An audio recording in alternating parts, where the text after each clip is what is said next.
This kid woke up inside the game with the worst character and the worst skill, Blink. 99% of the people who used this character failed right in the tutorial, since it's so trash. His first mission was to survive the mercenary mages.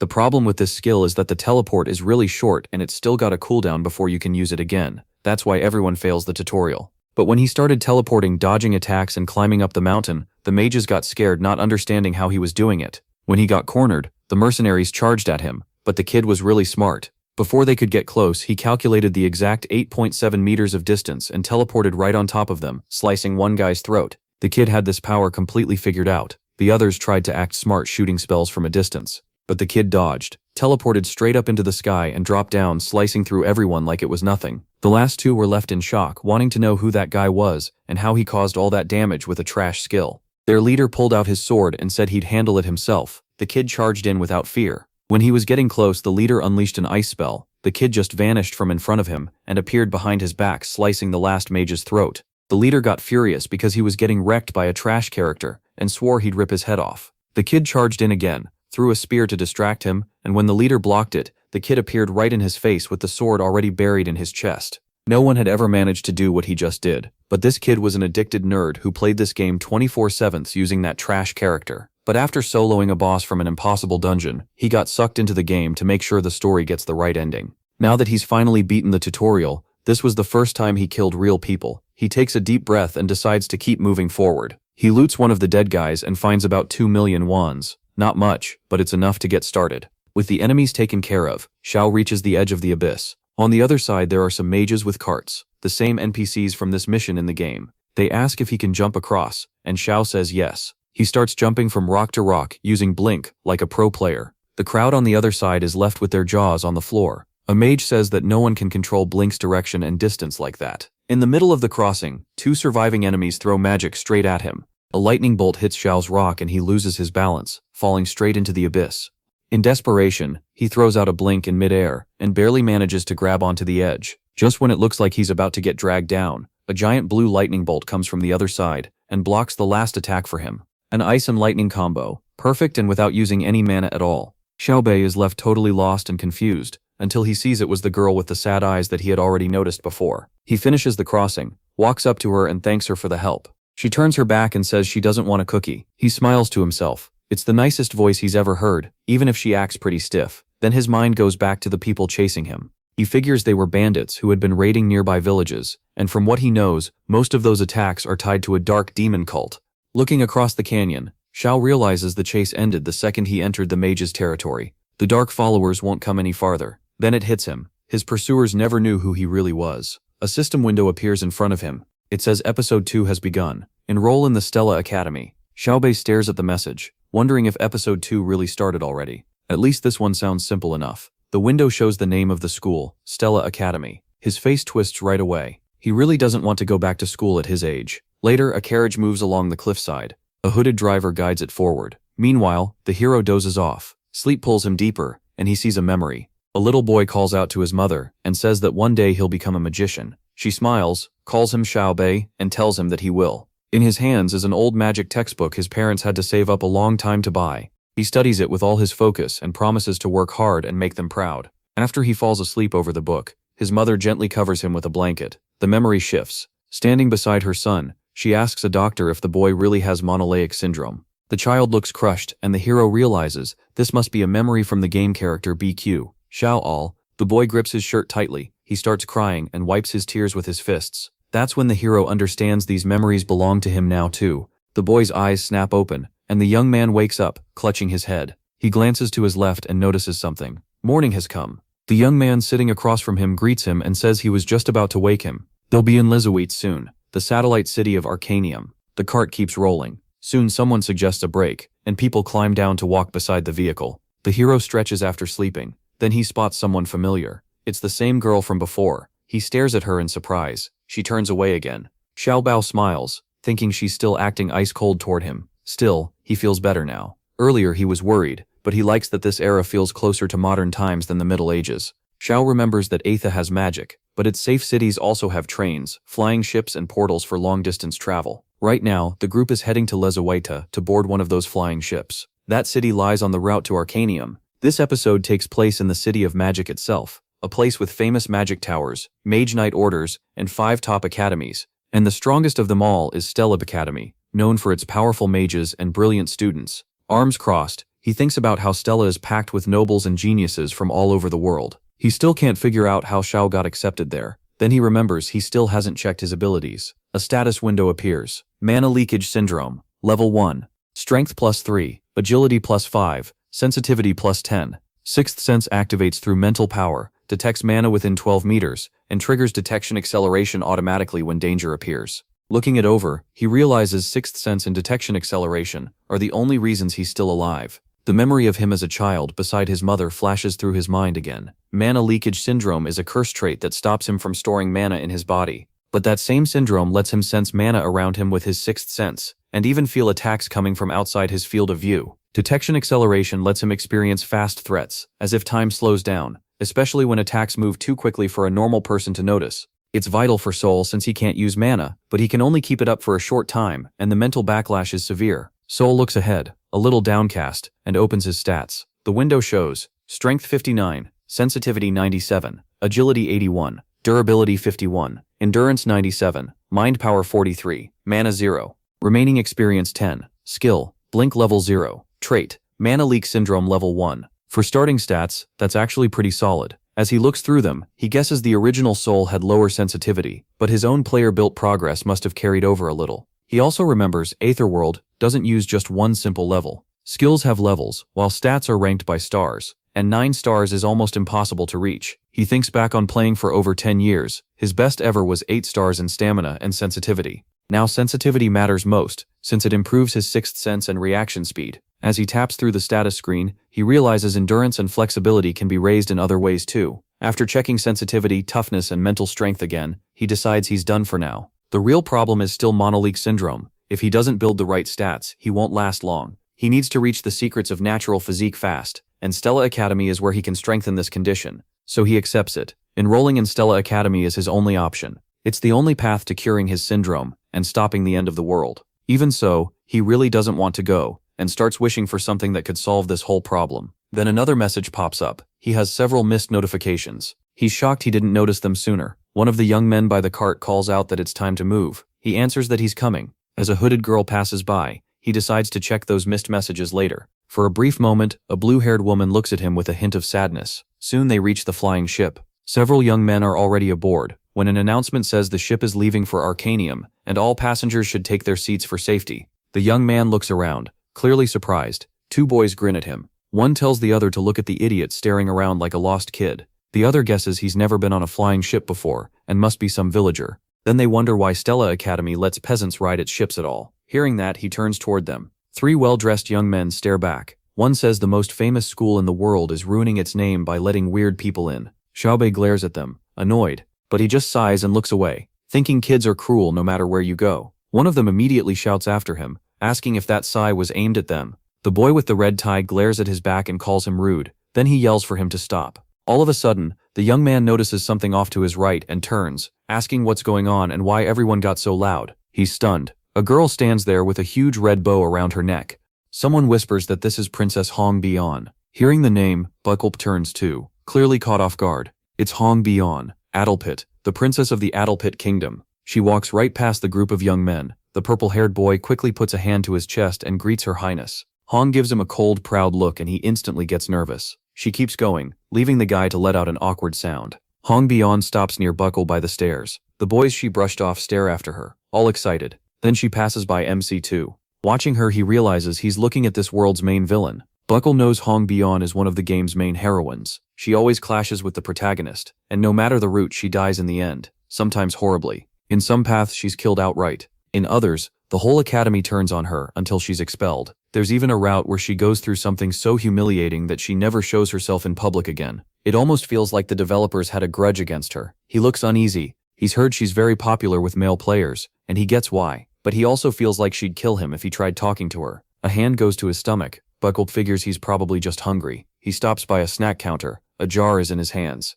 Leaving the shop, the protagonist grumbles that everything here is way too expensive. He decides to wait and eat after reaching Arcanium. He stands by a support beam while something hums overhead. Hong Bian looks out the window as an announcement says the ship will reach Arcanium in 10 minutes. Nearby, a blue-haired girl keeps reading her book. Another passenger looks down sadly, while everyone is told to head to the first floor. Even the guy who mocked Buckle earlier is sitting quietly now as the arrival notice is repeated. MC lowers his gaze and realizes it's finally beginning. After thinking it over, he accepts that this is his reality now, so it's time to move. With his arms crossed, Buckle lets out a tired sigh and gives himself some credit for passing the test. Even so, he still isn't sure he can survive at Stella Academy. The danger here is no joke. He knows the challenge is even bigger than he thought. He has to survive in a world full of monsters and vicious people. Glancing back, he starts thinking about anything that could give him an edge. Then he remembers the notifications he still hasn't checked. A system window appears. The Constellation Project offers him one special reward: degraded versions of items he had in the game, degraded versions of his old skills or experience. Buckle rubs his chin, thinking the system makers at least have some basic fairness. Now he just has to choose carefully. He first considers returning light or praise of the Flash, but the system says those skills are too advanced and would be heavily weakened. He switches to hyperspace blink, only to learn that's an upgraded blink and can't be granted. At best, the reward can slightly improve regular blink. That starts to annoy him, and he asks if everything really has to come back worse. The system answers that full materialization isn't possible because he lacks narrative power. The protagonist studies the window, trying to make sense of that. The system explains that narrative power builds as the plot moves forward, especially when he explores unknown branches like he did yesterday. In short, the game can't hand over top-tier gear, because he's still basically a beginner. Then he remembers one item with a very weird name: bulbul glasses. After checking, the system decides that item can be given to him. Bike accepts it. For now, that's good enough. He looks at the glasses with mixed feelings, never expecting the day he'd actually wear them. Their use is simple.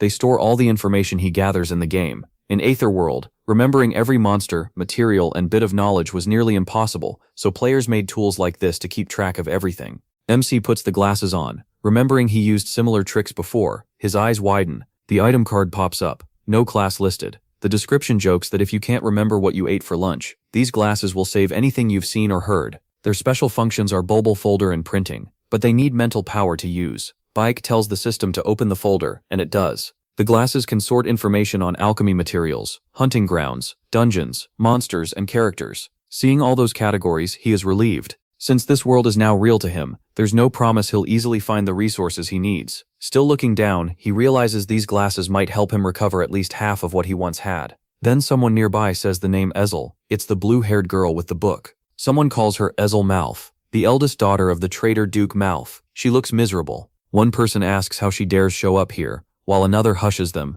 and warns that she might hear. Bike stares at Ezel, confused, then realizes the bulbul glasses can identify characters he knew from the game and show their data. The lenses glow blue. Her profile appears. Ezel Malf, fake heroine, ice lightning sorceress, eldest daughter of Duke Malf. Her father's death ruined the family, and she's fated to die later. The protagonist watches her pass, stunned that she's listed as the fake heroine. To get why, one important detail matters. The game Aetherworld is based on a fantasy novel called Don't Love the Princess. In that novel, Ezel is the heroine, the girl who loses her family. She grows up while Hong Bian keeps making her life worse, and in the end she gets together with the male lead. That was the original story. But Bike remembers readers hated how her revenge failed and how the male lead started protecting Hong instead. The ending was changed into a bad one. Then the game adapted that world differently, adding a new main character named Flame. Flame had her own setup, a normal woman from the modern world who read Don't Love the Princess before being thrown into the game. Because of that change, Ezel became the fake heroine, and Flame took the place of the true one. And no matter how hard players tried, Ezel never survived any route in the game. In the end, she was completely removed from her role as the true heroine. MC takes off the glasses, telling himself this has nothing to do with him. Ezel keeps walking away. Bike watches her go, feeling like he's seen her somewhere before. A moment later, he decides he must be imagining it. But either way, he needs to get ready. Soon they arrive at Stella Academy. Students fill the area. An older speaker steps forward. With his hands folded, he explains that dark demonic people are mages who used power from another world and became monsters. They still threaten the magical world by opening personal gates and unleashing ancient dungeons. The students gathered here, he says, must protect the world from that darkness.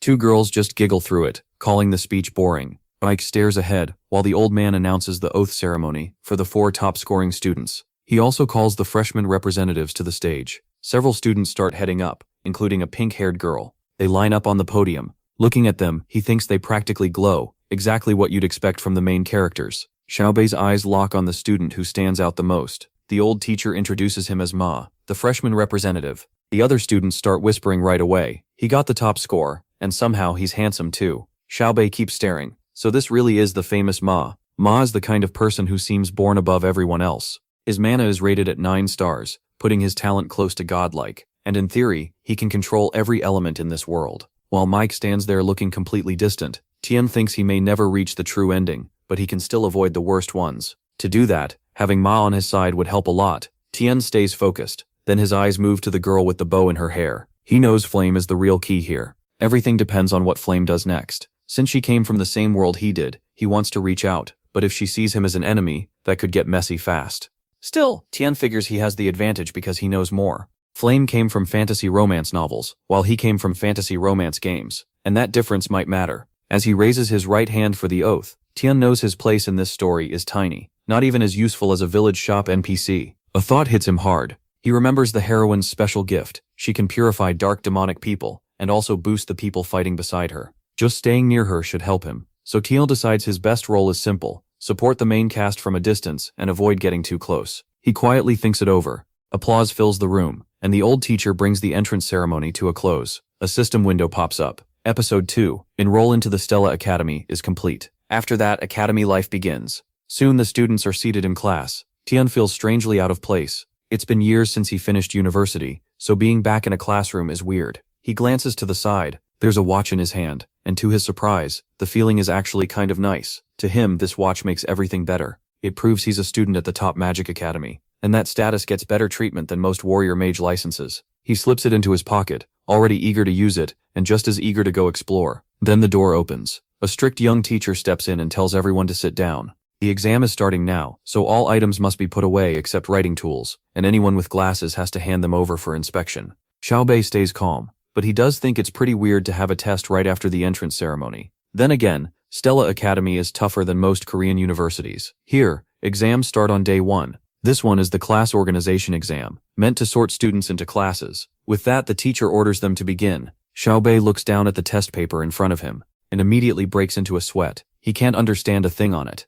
This placement exam isn't like the brutal entrance test. Its job is just to separate students into ranks, from F up to S. Tian Trial already knows where he belongs. Most important game characters are obviously heading to Class S, while he got in with the worst score out of 1,141 students, so Class F should be waiting for him automatically. He wonders if he should just turn in a blank sheet. But then another thought hits him. What if doing that gets him expelled? His eyes shift across the room. Tian Trial spots another student sitting there with a bored expression. The guy is resting his chin on one hand. Tian Trial realizes he looks exactly the same as in the game. Then, he notices that this student has already filled in the entire test. Tian Trial lets out a long sigh. Now he gets why Hong always seems so bored. That trait defined him in the game. Hong was born into the world's strongest family, and his genius mind makes everything easy for him. Depending on how the main character acted, he could turn kind or cruel. Hong keeps staring ahead with that same cold boredom.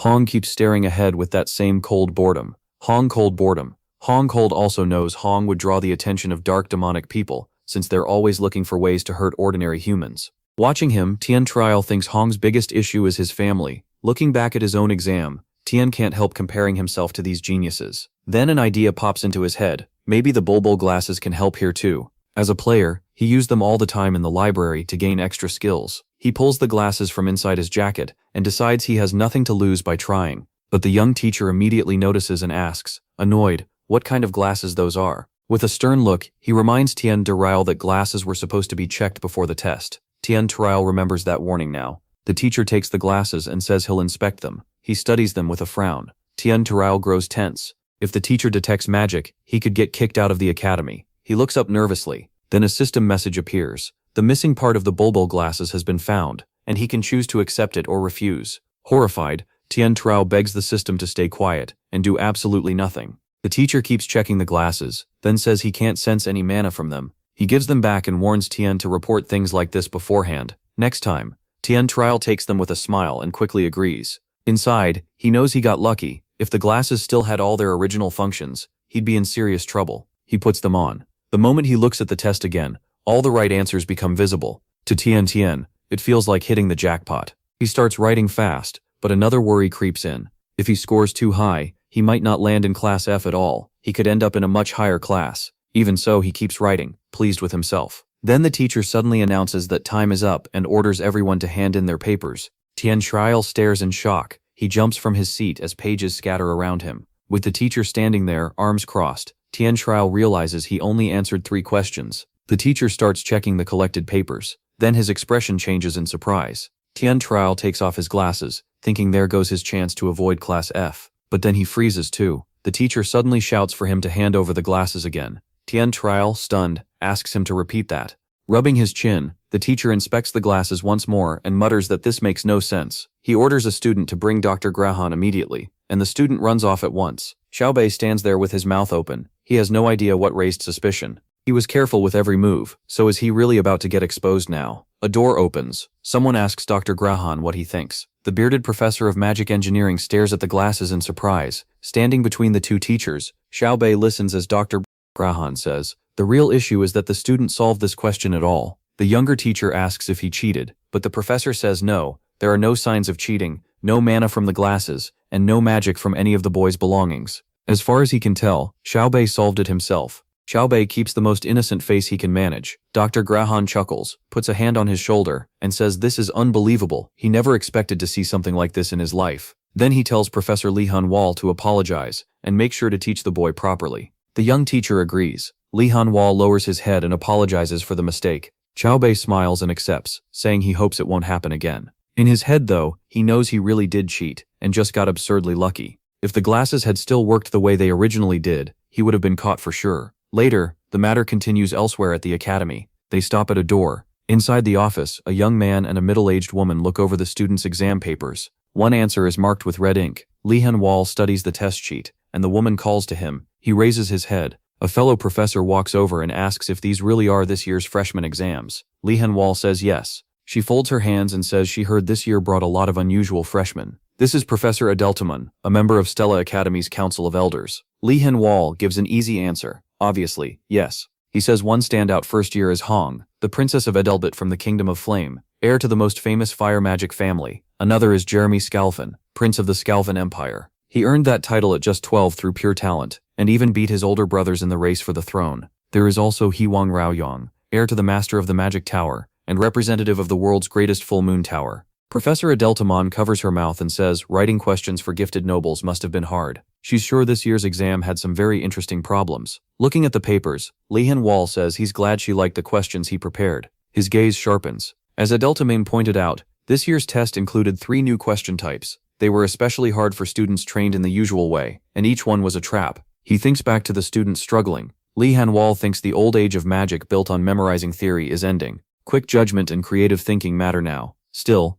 those 3 questions should have gone unanswered. In fact, more than 1,000 of the 1,141 students didn't even try them, and out of the roughly 100 who did try, almost none got even one right. Only 3 students answered all 3 correctly. One was Ma, a once-in-a-century talent who appeared out of nowhere, with no known background. The second was Flame, a commoner admitted on the director's recommendation. The third was Bake. That makes him the strangest case. Marich and Flame were already seen as geniuses, but the protagonist had the lowest admission score of them all. No one expected him to solve those 3 questions, especially when he missed every other one. Adeltamon says she wondered why he cared so much about the freshman's answers, but now she gets it. One student's paper really does look suspicious. With a small smile she says there is a strange logic to it. Those questions can't be solved with formulas alone, but maybe someone could stumble into the answer without knowing much at all. Li Hanwal quietly wonders if the boy might be a genius. Adeltamon spreads her arms and says it could just as easily be a wild coincidence. He frowns at that. Then he lets out a long sigh. Next, he opens Bake's file.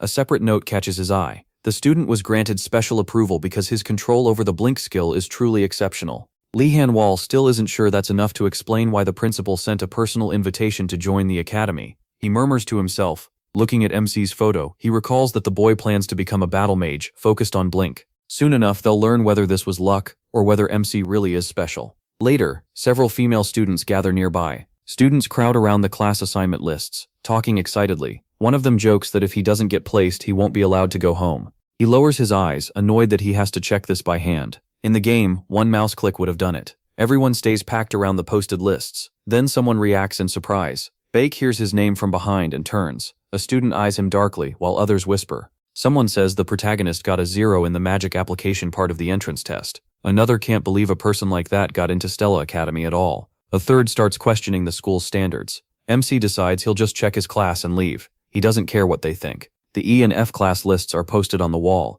He searches for his name, but it isn't on the F1 or F2 lists. His mind jumps to the worst possibility. There's no way they expelled him just for answering only 3 questions. But if that happened, he's in serious trouble. Then he hears more voices. Someone is angrily asking why Bake's name is even there. Another insists it has to be a mistake. The students argue that Uslek from Marcus placed 29th and only got into Class B, while Kyle ranked 17th and made Class A because his theory score was amazing. So how did some nobody end up in this class? He can't make sense of any of it. Something is definitely off and he needs to see for himself. He slowly lifts his head. His eyes go wide. He's been placed in Class S. Sweat runs down his cheek as he stares at the letter beside his name. He's completely stunned. This doesn't feel real. Every student in the academy dreams of reaching Class S. It's where Stella Academy gathers its most exceptional students. Unlike the other classes, there's only one S class, and it has just 41 members. Bake rubs the back of his head, still sure this must be some kind of error. Worse, Class S means he'll keep running into the main characters, and getting close to them could shorten his already fragile future. He looks down, feeling stuck. Then the protagonist turns and walks away. All he can do now is survive this somehow, and avoid drawing attention. Even so, he tells himself he'll manage somehow. Elsewhere, a girl comes into view. The setting shifts back to the academy. Inside a room, a woman in blue strikes a pink-haired girl. This is Professor Hongyul from the Elements class, a fire specialist. She demands to know how the girl missed 3 questions, when even Princess Isel of the fallen Dukedom of Malfay got 2 right. Hong sits on the floor as Hongyul keeps shouting. She says the girl failed questions. Even those insects answered, so she's lower than a bug and should crawl back and do it again. Then she asks if she understands. Looking down, Hong quietly says she does. Her mother stands over her and tells her to listen carefully. Hongyul says her daughter must never turn out like her, a woman thrown out of the kingdom and barely clinging to a professor's post. Hongyul must not become the kingdom's shame too. Hongyul bends down close to her. Holding the girl's face, she tells her to surpass her sister. With a smile, she asks if that is clear. The girl stares ahead. A mark from the blow remains on her cheek, as Hong says she understands everything, but she understands nothing. She only knows how to live like this, solving problems the way she was taught, using magic she has learned, and formulas she has memorized. Quietly, she asks why. Despair fills her eyes as Hong wonders why her mother keeps tormenting her. Later, the sign for Class S appears. The students are already seated at their desks. Bake holds his head, thinking he's in deep trouble. He's landed in a room full of difficult antisocial prodigies, and he has no interest in making friends here. Then he hears nearby whispers. One student asks how MC got in, and another says he can't understand it either. 2 boys keep whispering that parents already complained to the school, demanding to know why he was put in Class S. The administration only said he had the qualifications, which makes even less sense to them. The protagonist sits with his hands folded and realizes he's already the outcast here. Still, he gets why they're upset. These students worked for this since childhood, so he'd be mad too if some fool suddenly ended up beside them. Xiao stretches and reminds himself this is normal. After every test, students can move between classes, and Class S works the same way. Transfers like that almost never happen. But then he remembers one student here will keep bouncing between classes later. Xiao glances left. He figures he'll learn the details later. Even so, it still feels unreal. He never thought he'd sit in the same room as characters from a game he once played. In a few years, most of this class will be famous around the world. About 5 of them could also betray the magic world, and Mo is one of them. Xiao focuses on the one he's thinking about. Still, he isn't fully sure. He hopes Flame can stop that future from happening. Han Wall walks in and tells everyone to settle down. Xiao stares, surprised. At the lectern, Han Wall introduces himself properly. Some of them may have seen him before, but he still gives his name, Professor Li Han Wall, the instructor of Class S. One student whispers that Han Wall has nearly hunted down 1,000 dark demonic creatures. He's called a 7th class magic warrior, but everyone knows he's on another level. Han Wall calls for silence again. Looking over the class, he says there are plenty of talented students here, and one especially unusual one. That makes Xiao jolt. Han Wall reminds them this academy trains combat magicians. Once they become magic warriors, they'll go through 3 hard years of study. He says he doesn't expect everyone to be the same, but he does want them to give it their best during that time. Then he asks if anyone has questions. No one speaks. Since the room stays quiet, he says they'll begin. Then a girl walks in. It's Bayan. Xiao is stunned. Bayan is stricter about rules than anyone, so he can't believe she's late. She walks up to the teacher. One look at her face tells Xiao something's wrong. He puts on his glasses to check. The window says Beyond Adalbit is a villain, a fire mage, loves red ginseng candy, sometimes gets burned, only drinks a Kali-style espresso, has an evil mother, and her death is guaranteed. Xiao immediately knows that's not what he meant. He rubs his chin. stuck on those words, guaranteed death. As Hanwal frowns at Bion, Xiao thinks that if Azul dies because of flame, then Bion will die because of both flame and Azul. That may be the villain's fate. He wants to save her if he can, but right now he can't even help himself. Xiao takes off his glasses, and Hanwal tells Bion to go to her seat. Holding the glasses, Xiao lets out a heavy sigh. It feels awkward, but for now, all he can do is keep his distance. Then he notices something. Bion is standing beside him. She's looking right at him. A bead of sweat runs down Xiao's cheek. He has no idea what's going on. Bion sets a hand on the desk. Then she sits beside him. Xiao's eyes go wide. From the very start, everything has been going off track. With his arms crossed, Hanwal says that before class begins, they'll do the staff assignment for school use. Class S and Class A will go through it at the same time. The staff ceremony again. Xiao looks surprised, and part of him is annoyed. Still, he smiles a little, because he's also looking forward to it. Stella Academy has two major events, the familiar contract ceremony and the staff receiving ceremony. One of them is about to begin. Even by Stella Academy's high standards, the staff ceremony is treated as something special. Hanwal asks if everyone is here. He gestures to the side and explains that staffs from low to middle rank are prepared. Each student only needs to walk up and take the one they want. Then he warns them to choose carefully, since changing staffs later is very hard. Xiao is surprised, but he knows that's not really how it works. An eighth of the staff chooses the wielder. It only answers someone it finds worthy, creating a resonance, so no one can use a staff just because they feel like it. Xiao steps forward. He steadies himself. Then he moves closer to the staffs. He studies them carefully. Back when he was in F class, he would have picked something made for beginners. But now that he's in S class, he has to think harder. The best fit for his spot would be a wand. Staffs are usually split into two types, short rods and long staves. Rods are mostly used by knights who break through magic fast. Staves, on the other hand, are for bishops, who focus their power into one heavy strike, even if the spell takes longer to cast. Nearby, a student asks what Xiaobei will choose. His friend says that as an S-class student, Xiao should have no trouble causing resonance. Xiao hears the chatter around him. He looks ahead, a little downcast. He doesn't care what they think. Then someone calls out to him. A student walks over, and Xiao asks who he is. The newcomer looks straight at him. He introduces himself as Uslek. The name means nothing to Xiao. He's never heard it before. Still confused, Xiao says fine. He gets it, and asks what Uslek wants. Arms folded, Uslek asks which staff Xiao plans to take. Xiao answers that anyone is fine. Uslek smirks and tells him to pick something that matches a commoner's place. He says Xiao shouldn't make trouble for the professors. Xiao just stares at him. Then he says, Uslek should avoid causing trouble too. Uslek's face twists in anger. He snaps, calls Xiao a bastard, and asks if he wants to fight. Xiao lets out a tired sigh. This guy is seriously getting on his nerves. Xiao takes out his glasses and checks him. The window identifies him as Uslek, Chekbalan, son of Marquis Chekbalan, a follower of Prince Jeremy, and a third-rate thug.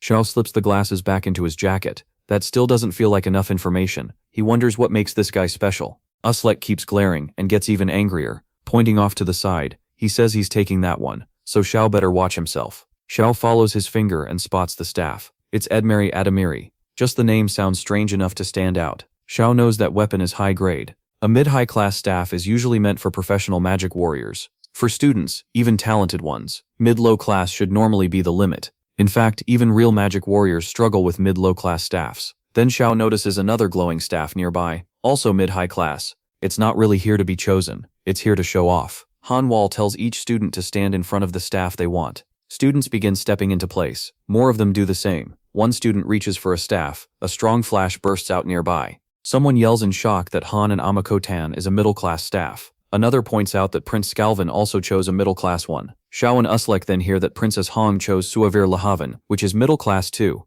A student blurts out that those are staffs only pro-magicians should use. This year is completely insane. Uslek grinds his teeth and curses. Then he rushes off, shouting for them to wait because he can do it too. The others watch him run by in surprise. Someone calls out his name, and another asks if he's really trying to resonate with a mid-high class staff. Uslek stops in front of the staff. Grinning, Uslek tells everyone to watch closely. He's about to show them what real S-class talent looks like. A huge flash bursts from his hand. Just like he expected, there was no resonance. Uslek crashes face first onto the floor. He lifts his head with a painful groan. The students panic. One girl cries out that Uslek is seriously hurt. Another tells someone to get the professor, and a boy mutters that a mid-high class staff may simply be impossible to claim. Pinocchio lets out a tired sigh. This guy really should just give up. Then a shoe steps into view. Someone starts walking forward, and a voice tells him to stop. MC sees the smile on his face and realizes the staff has already chosen its owner. The young man stands there, pleased, while the staff floats in front of him. He keeps smiling as the staff hangs in the air beside him. The students stare in shock. Someone recognizes him as Ma, and another wonders if he's really going for that staff. Even for him, Edmari Adamiri should be a lot to handle, but Ma reaches for the staff anyway. It lands neatly in his palm. A powerful light explodes around him. The others cover their eyes, while Bach watches through one narrowed eye. Ma only smiles wider. He calmly looks over the staff he just claimed. The whole room is stunned. A freshman just resonated with a mid-high class staff, something that should be impossible.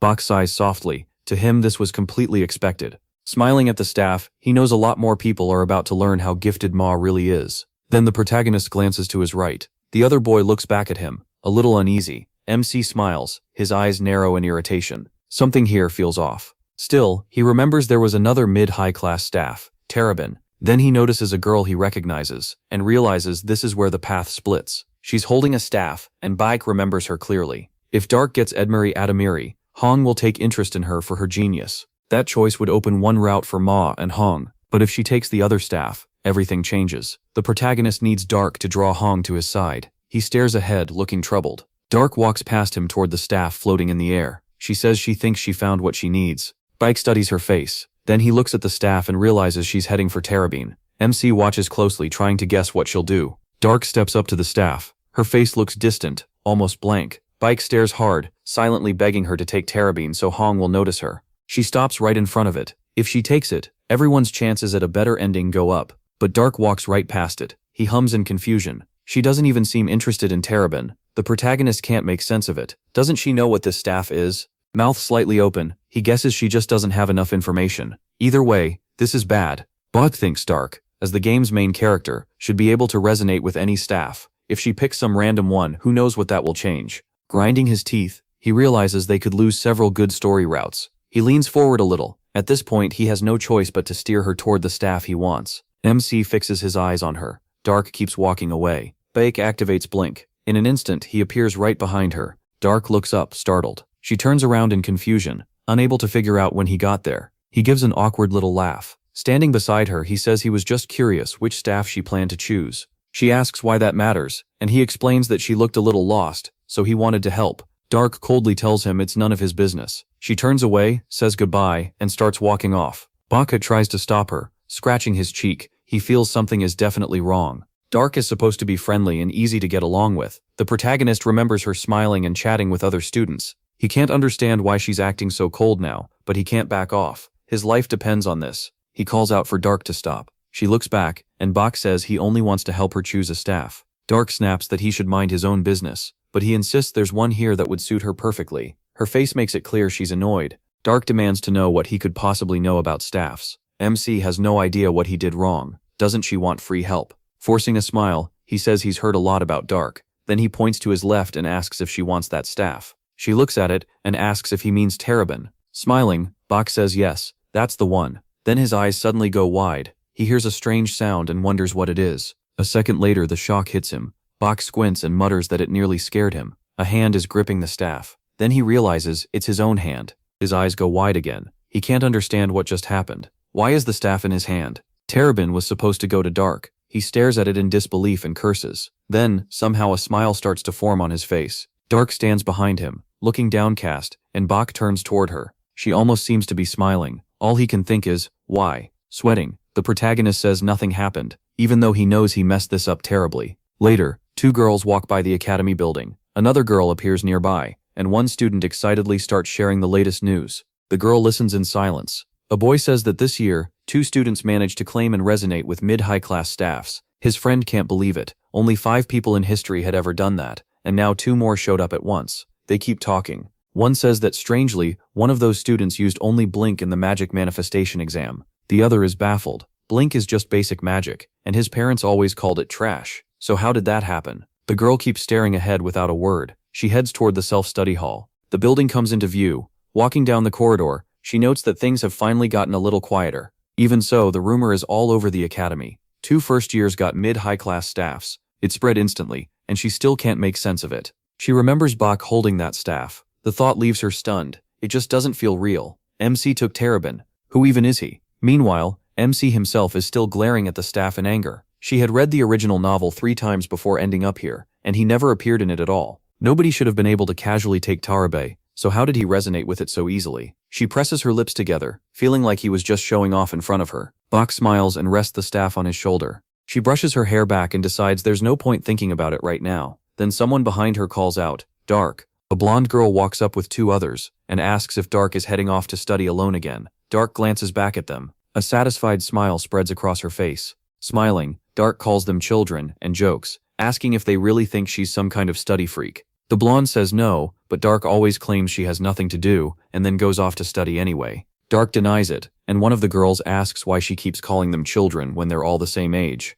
Dark says it's just a habit. Where she used to live, people always treated her like the older one. She smiles, reminding herself that this is a modern novel, so she can't keep acting like a kid. Then they ask again if she's studying alone today. Dark looks at them with wide eyes. Her gaze lands on a red-haired girl. Dark feels like she recognizes her, maybe Jackie, but why does her style look so much like her own? Holding up her fingers, Dark says she won't be alone today. There's another meeting soon, so she has to go. One of the girls suggests they all visit a cafe together next time. Dark waves and heads off. As she walks down the hall with half-lidded eyes, Dark admits to herself that she's terrible at dealing with girls her own age. At her current age, acting like a normal student is hard. Around the corner, Flame bumps into someone and grabs her sore forehead. When she looks up, she's shocked to see Hong. Hong quietly studies her, then asks if she's okay. He says she doesn't look too good, like something happened. Flame stares at him, surprised he's actually worried. She says she's fine. Hong asks if she's heading to self-study, and Flame asks if he's going back to the S-class training hall. He says daily training isn't something you can slack off on. Flame tells him he's way too serious. Hong tells her not to say that. Confused, Flame asks what he means. For a second, they just look at each other. Then Hong smiles. He reaches a hand out to her, still smiling. Hong says he'll see her later. Flame watches him go, wide-eyed. Then she turns away, thinking he was strangely rude. But suddenly, Flame notices something. Someone is peeking from around the corner. It's the same girl from earlier. Flame waves at her, confused why Jackie is still hanging around. The moment she's noticed, Jackie bolts. Flame looks after her, a little puzzled, but decides this isn't the time to think about it. She keeps walking. Soon she reaches the self-study room. Looking up, Flame remembers this special extra meeting. In the original story, Ezel and Hong are supposed to be here. Seeing the students already gathered, she thinks it'll be fun to watch the main lead clash with the romance fantasy villain. The door opens. Flame steps in with a book in her hands. Inside are two boys and a girl with flowers by her ear. As Flame walks in, she realizes all the main characters are here. She looks around again, just to make sure it's real. At the podium stands a blue-haired boy. Flame recognizes him as Kyle from Class A, and he looks a little shaken. Her eyes shift to the book on the desk. This extra session is clearly for students who need better grades, and with S-class students here, that makes sense. Flame goes still. Then she notices Mas is here too. The man who could be called this world's main male lead, and someone who's already caught Baek's attention. Watching from the back row, Flame knows this can't be a coincidence. The protagonist only solved the 3 hellish questions and nothing else. She starts to wonder if MC answered those questions on purpose, because he knew that would get him placed in Class S. Flame falls silent. If Baek really planned all of this ahead of time, then he's far more dangerous than she thought. Meanwhile, he sits at his desk with his hands on it. Mach lets out a heavy sigh and tries not to look at the protagonist beside him. MC is basically wishing someone would rescue him from this situation. With a strained smile, he asks Manhwa why he came. He doesn't seem like someone who needs this lesson, so was there some other reason? Ma says there's no special reason. His grades are bad, so he was told to join. He still can't figure out why the guy next to him is so interested in him. Ma keeps looking at him almost fondly, until they're suddenly told to be quiet. Both boys look over in surprise. From the podium, Kyle says today's lesson will cover the entrance exam problems, especially the brutally hard ones, later called the 3 hellish questions. It's Kyle speaking. He says he managed to solve one of them. Inside, though, he's annoyed people like Baek are here. He wanted to use this chance to build influence by teaching clueless noble kids. Kyle narrows his focus. Ma watches calmly from his seat, while Kyle thinks this is his chance. He heard he got the lowest entrance score this week. Smiling, Kyle decides to prove he's better than the protagonist, at least in this. At the board, he announces that he'll show how he solved the question. As he writes, Kyle says the problem is basically a trap made to trick people into the wrong answer. Some of the students carefully take notes. Baek glances at Ma with a smile and asks if he thinks Kyle is right. He twirls a pencil in his hand. Squinting, MC waits for an answer. Moth looks baffled. He has no clue what he is even talking about. Is Kyle right? He doesn't even understand what Kyle is trying to do, and he has no idea what these 3 hellish questions are. After thinking it over, Moth decides to be honest, and says he has no idea. At the front, Kyle grips the chalk, Whispers spread through the room. Someone says that's Baike, and another wonders if Kyle really solved it all wrong. Standing at the board, Kyle grits his teeth. He can't stand the way everyone is looking at him. Ma blinks, surprised. The chalk snaps in Kyle's hand, and he demands to know what exactly he got wrong. Ma just stares at him. Then Kyle calls him out with a nasty smile. He asks why Ma doesn't come up and solve it himself. Baike looks a little nervous. Ma starts panicking since he still has no idea what's going on. The protagonist keeps his eyes on Kyle. Then he gives Ma a thumbs up and tells him he'll be fine. Kyle did this on purpose anyway, so Ma heads down the stairs, deciding to just get it over with. Flame looks down at him. Hong glances his way too. Soon Ma and Kyle are standing side by side at the board. Ma puts on his glasses and braces himself to deal with the hellish question. He studies the writing and realizes it's more like a wordplay riddle than a real academic problem. The question says a magician cast a spell, shed tears, and the dirt became twice as much as before. Why did that happen? The answer is actually simple. Ma smiles and says that if the dirt cried, it must have been compost. Ma-hei grabs his head. It sounds ridiculous to him too, but that really is the kind of riddle it is. He can't help wondering who made something this dumb. Ma keeps looking at the board through his glasses. MC realizes Kyle treated the riddle like a math problem and started talking about the soil splitting in two or something like that. He figures Kyle's method was wrong, and he only landed on the right answer by luck. With another question like this, he would have failed. Maslow tells Kyle he can't show the full correct solution, but he can point out where Kyle went wrong. He says the question used earth, but what if it had been water or wind? Would Kyle's method still work? Kyle says he'd just use a different method then, but Moss pushes back. If that's true, then the whole approach changes every time. Kyle glares at him. Moss explains that means the answer only came from luck, not from understanding what the test maker intended. Kyle opens his mouth to argue, but nothing much comes out. Still at the board, he admits Moss is right. Bao can tell that hit Kyle's pride hard, and Moss starts explaining his view. Both of them remain at the front. The class watches closely. Some students even start writing it all down. Flame stares in shock. She can't believe the other students are actually taking notes on what Moss is saying. She looks at Hong and Ezel. By now they should have been fighting, but instead they're both listening carefully to Mosh explain the answer. To Flame, this whole scene feels completely wrong. Later, outside in the academy, Boschk says goodbye to Ma. With how happy he looks, it's obvious he isn't indifferent to him. He waves with a smile. Moss covers his face and groans that if he keeps getting involved with someone like the protagonist, he's going to pay for it. As for tomorrow, he'd rather forget it and never see him again. Then he looks down sadly at his palm. He thinks this all started because of the phone. He can't even use it now, yet it already pulled Baike's attention onto him. As MC walks off,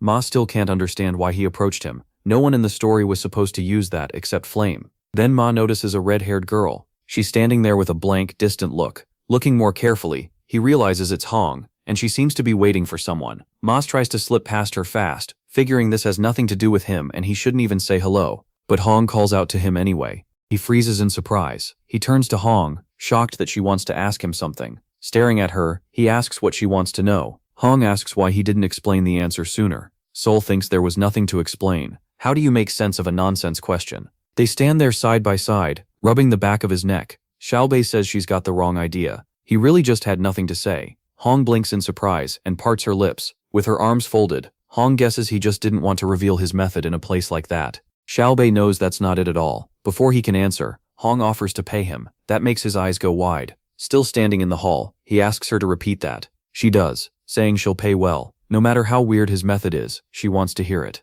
Xiaobei starts freaking out, unsure what he's supposed to do. A little later, they've moved to the library. Xiaobei and Hong sit across from each other at a table. The entrance exam papers are spread out between them. Looking them over, Xiaobei asks why she's paying him just to understand 3 exam questions. Hong says she has her reasons, and tells him to explain everything honestly. He agrees. Glancing at the page, Xiaobei points out that she only missed these 3, so why ask someone who didn't even get the rest right? Hong lowers her gaze and admits those 3 questions still bother her. She wants the answers badly enough to do anything for them. That catches Xiaobei off guard. She really does seem like the perfect student, so he asks why she came to him. Hong looks straight at him. Xiaobei checks the paper again and says she's a princess, so she should have plenty of people to ask. Hong explains that out of 1,141 freshmen, only 3 people solved those hell questions. Xiaobei just stares, stunned by what he heard. Tucking her hair back, Hong says those were trick questions no one was meant to solve. Yet 3 did. Xiaobei, Flame, and him. That's why she's in a tough spot. His hand starts shaking around the paper. He shoots to his feet and points at it, asking if they were really trick questions no one was supposed to solve. Hong, confused, asks if he didn't notice that while answering them. Crushing the paper in his hand, Xiaobei thinks whoever wrote this test is insane. and suddenly understands why he got dumped into the heroes class. Now it's starting to make sense. Hong watches him confused. Xiaobei thinks he never even knew questions like this existed, but Flame did, because she read the whole novel. He then realizes that even without knowing the full game plot, Hong likely knows a lot of the big twists, and those 3 hell questions prove it. A bead of sweat runs down his face as he figures out something else. Once an outsider changed the game, Flame had to accept the existence of someone named Bake, so she had a reason to act that way. Seeing his reaction, Hong asks what's wrong. He tells her not to worry about it. After a pause, Xiaobei reminds her that she promised to grant one request if he helped. Hong says she remembers. He says the favor is simple. He wants his staff turned into a magic sword. The kingdom's blacksmiths should be able to handle it. Hong is genuinely surprised. She says weapons like that are usually for low-rank mercenaries, not magicians, so why does he want one? With his arms crossed, Xiaobei says it fits his style. He has no intention of telling her about his disability. Then he asks if she'll help or not. After a brief silence, Hong agrees. It isn't that hard, so she'll take care of it. Xiaobei smiles, clearly pleased. He taps the exam sheet and says he'll explain how to solve questions like these. According to him, it all comes down to changing your point of view. Hong repeats that in surprise, and he confirms it. Xiaobei remembers Hong's weakness. She uses magic exactly as the textbooks teach.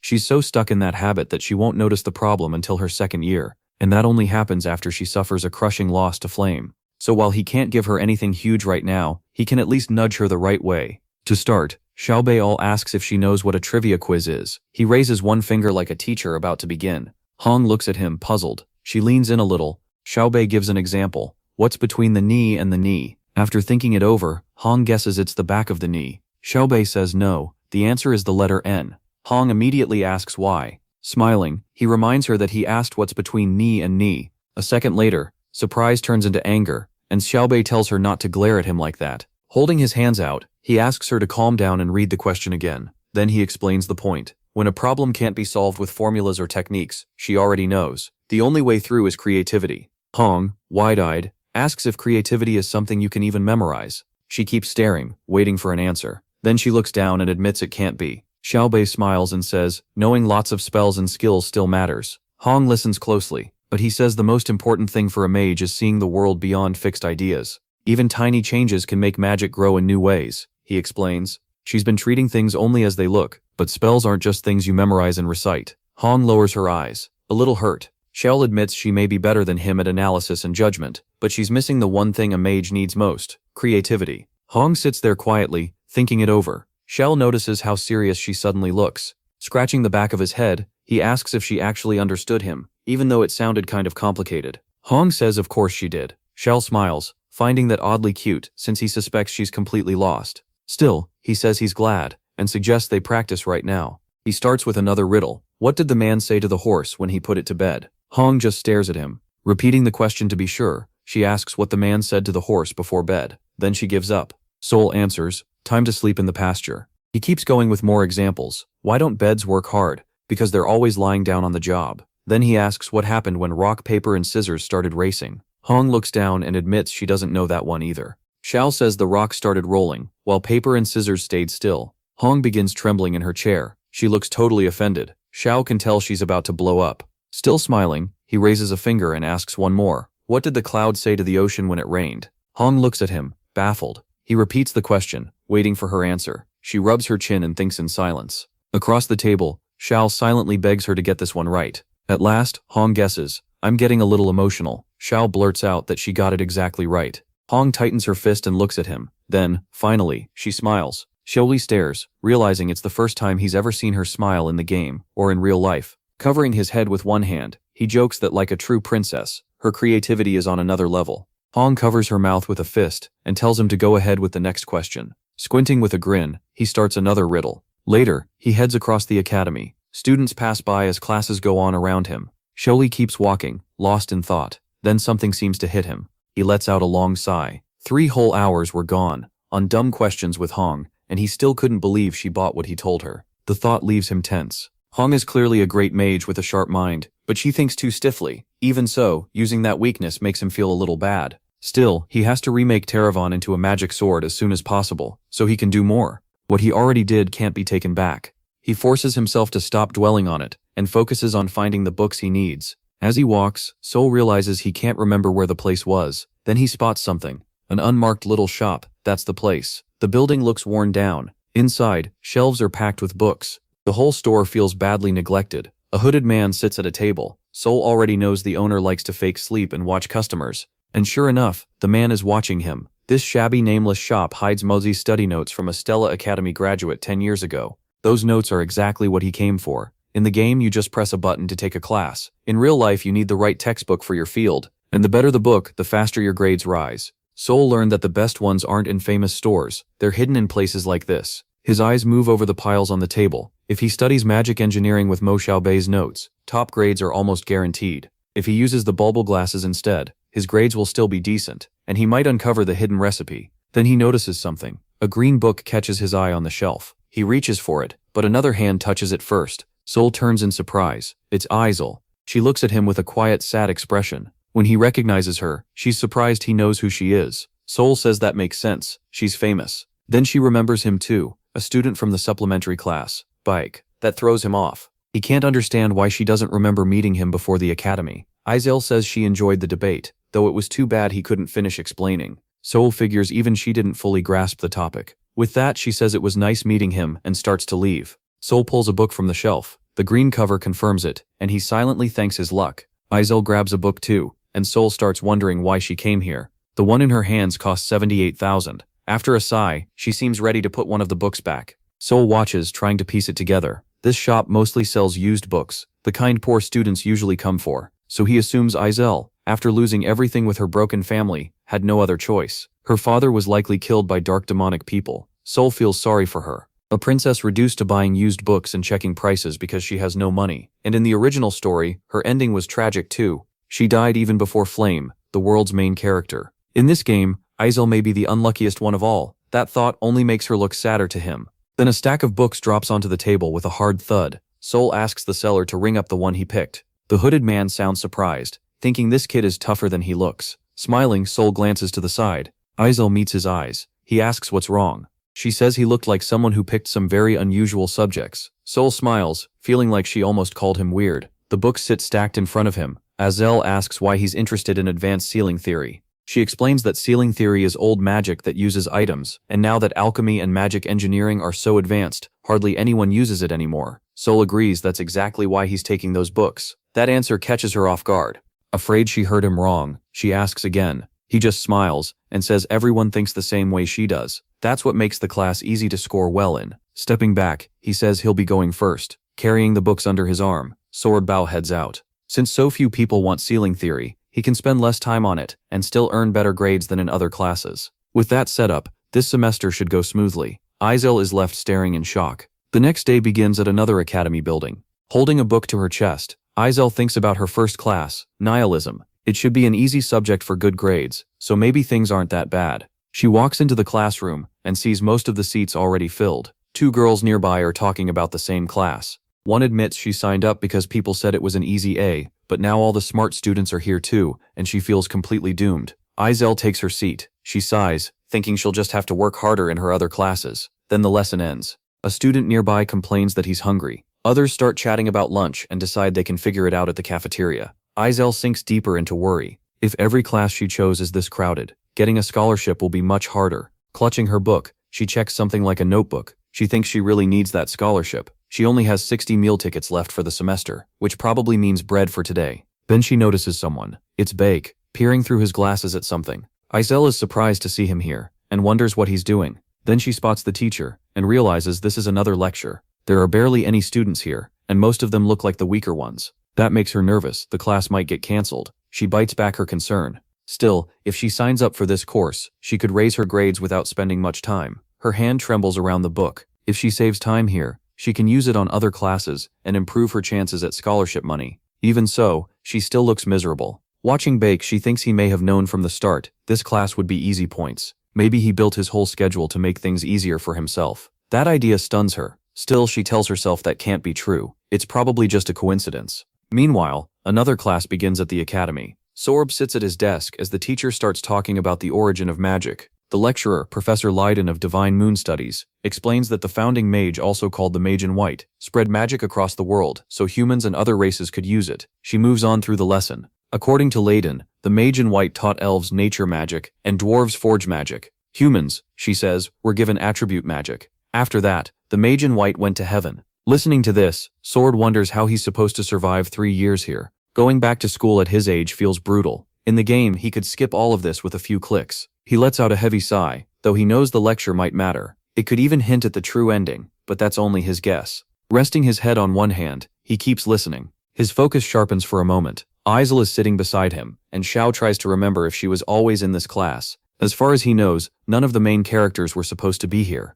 Aizel looks tense. Xiaobei glances at her, then decides it probably doesn't matter. Through his glasses, he looks back at the professor as she says human curiosity didn't stop at basic attribute magic. Leiden explains that human mages traveled the world and stole magic from other races, but even that wasn't enough for them. She says humans still couldn't learn anything beyond that. Then she adds that the founding mage left behind 12 divine moons before vanishing. Looking over the class, Leiden asks if anyone knows what those 12 divine moons are. Aizel answers that they were guardians who kept the continent's power in balance. They were spread across the land and carried out that duty until 1,000 years ago. Leiden confirms it. Each guardian had its own special power to protect the continent. For example, the 6th moon of Red Summer held a red flame that was said to never burn out. That flame is tied to a deadly sea monster. Leiden says the red flame can still be seen in the deep sea of Alamanca, so anyone curious can go see it for themselves. Xiaobei thinks that has to be a joke. Anything alive that falls into the Sea King of Alamanca's hands dies right away. Leiden keeps going with the lesson. She explains that the Leviana coast's huge ocean whirlpool was frozen by the 12th moon of blue winter. Each divine moon has its own power, but legend says gathering all of them together will bring a miracle. A student raises a hand and asks what kind of miracle that means. Even the professor hesitates. She admits no one knows, since the guardians fell asleep 1,000 years ago. Xiao rubs his chin, thinking, she's not wrong. In the game, he only met a few divine moons, and just 5 through limited time events. That was only because he gathered info from other players. No one in the whole community had met more guardians than he had. If he's right, the 12 divine moons are probably tied to the true ending. And if nobody found that ending in 10 years, then the answer must be hidden in content no one could reach. He only met 5 guardians after risking his life over and over, but if he wants the true ending, he has no choice. He'll have to do it all again. Later, training shifts to combat practice. A blonde professor with a staff tells the class that raw power isn't everything. This is Professor Hong from the fire class, and she makes it simple. If your attack can't hit, its strength means nothing. She watches the students test their spells on practice dummies. One girl focuses on the target in front of her,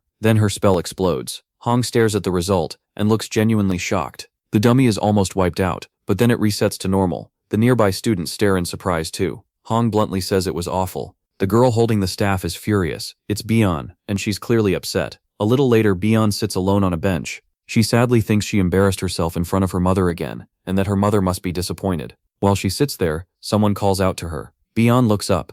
Another girl is standing in front of her. With a friendly smile, she asks if Bion is okay. Once they sit together, the girl tells Bion she was amazing. Bion asks what she means by that. The girl explains that they used the same kind of magic, but Bion's spell had way more power. Bion snaps back that it means nothing if she couldn't even aim. Still smiling, the girl says the spell itself was incredible and really cool. She's heard about the princess ever since she was little. Bieling looks at her in surprise and realizes that makes sense. The girl is a fire mage too. Then Bieling remembers her name, Archehayden. She's heard of her before. Bieling realizes the girl beside her is a new fire genius. Until now, she had assumed she was much stronger in magic. Looking down, Bieling says Archehayden must be happy with such great accuracy. Archehayden tells her that with more training, Bieling will leave her far behind. Bieling suddenly stands and tells her to stop saying nonsense. She still looks angry, but talking to Archehayden did calm her down a little. After saying goodbye, Bieling walks off. Archehayden quietly watches her leave. Her expression turns sad. Back at the academy, inside Bieling's room, Bieling lets out a long sigh when someone calls to her again.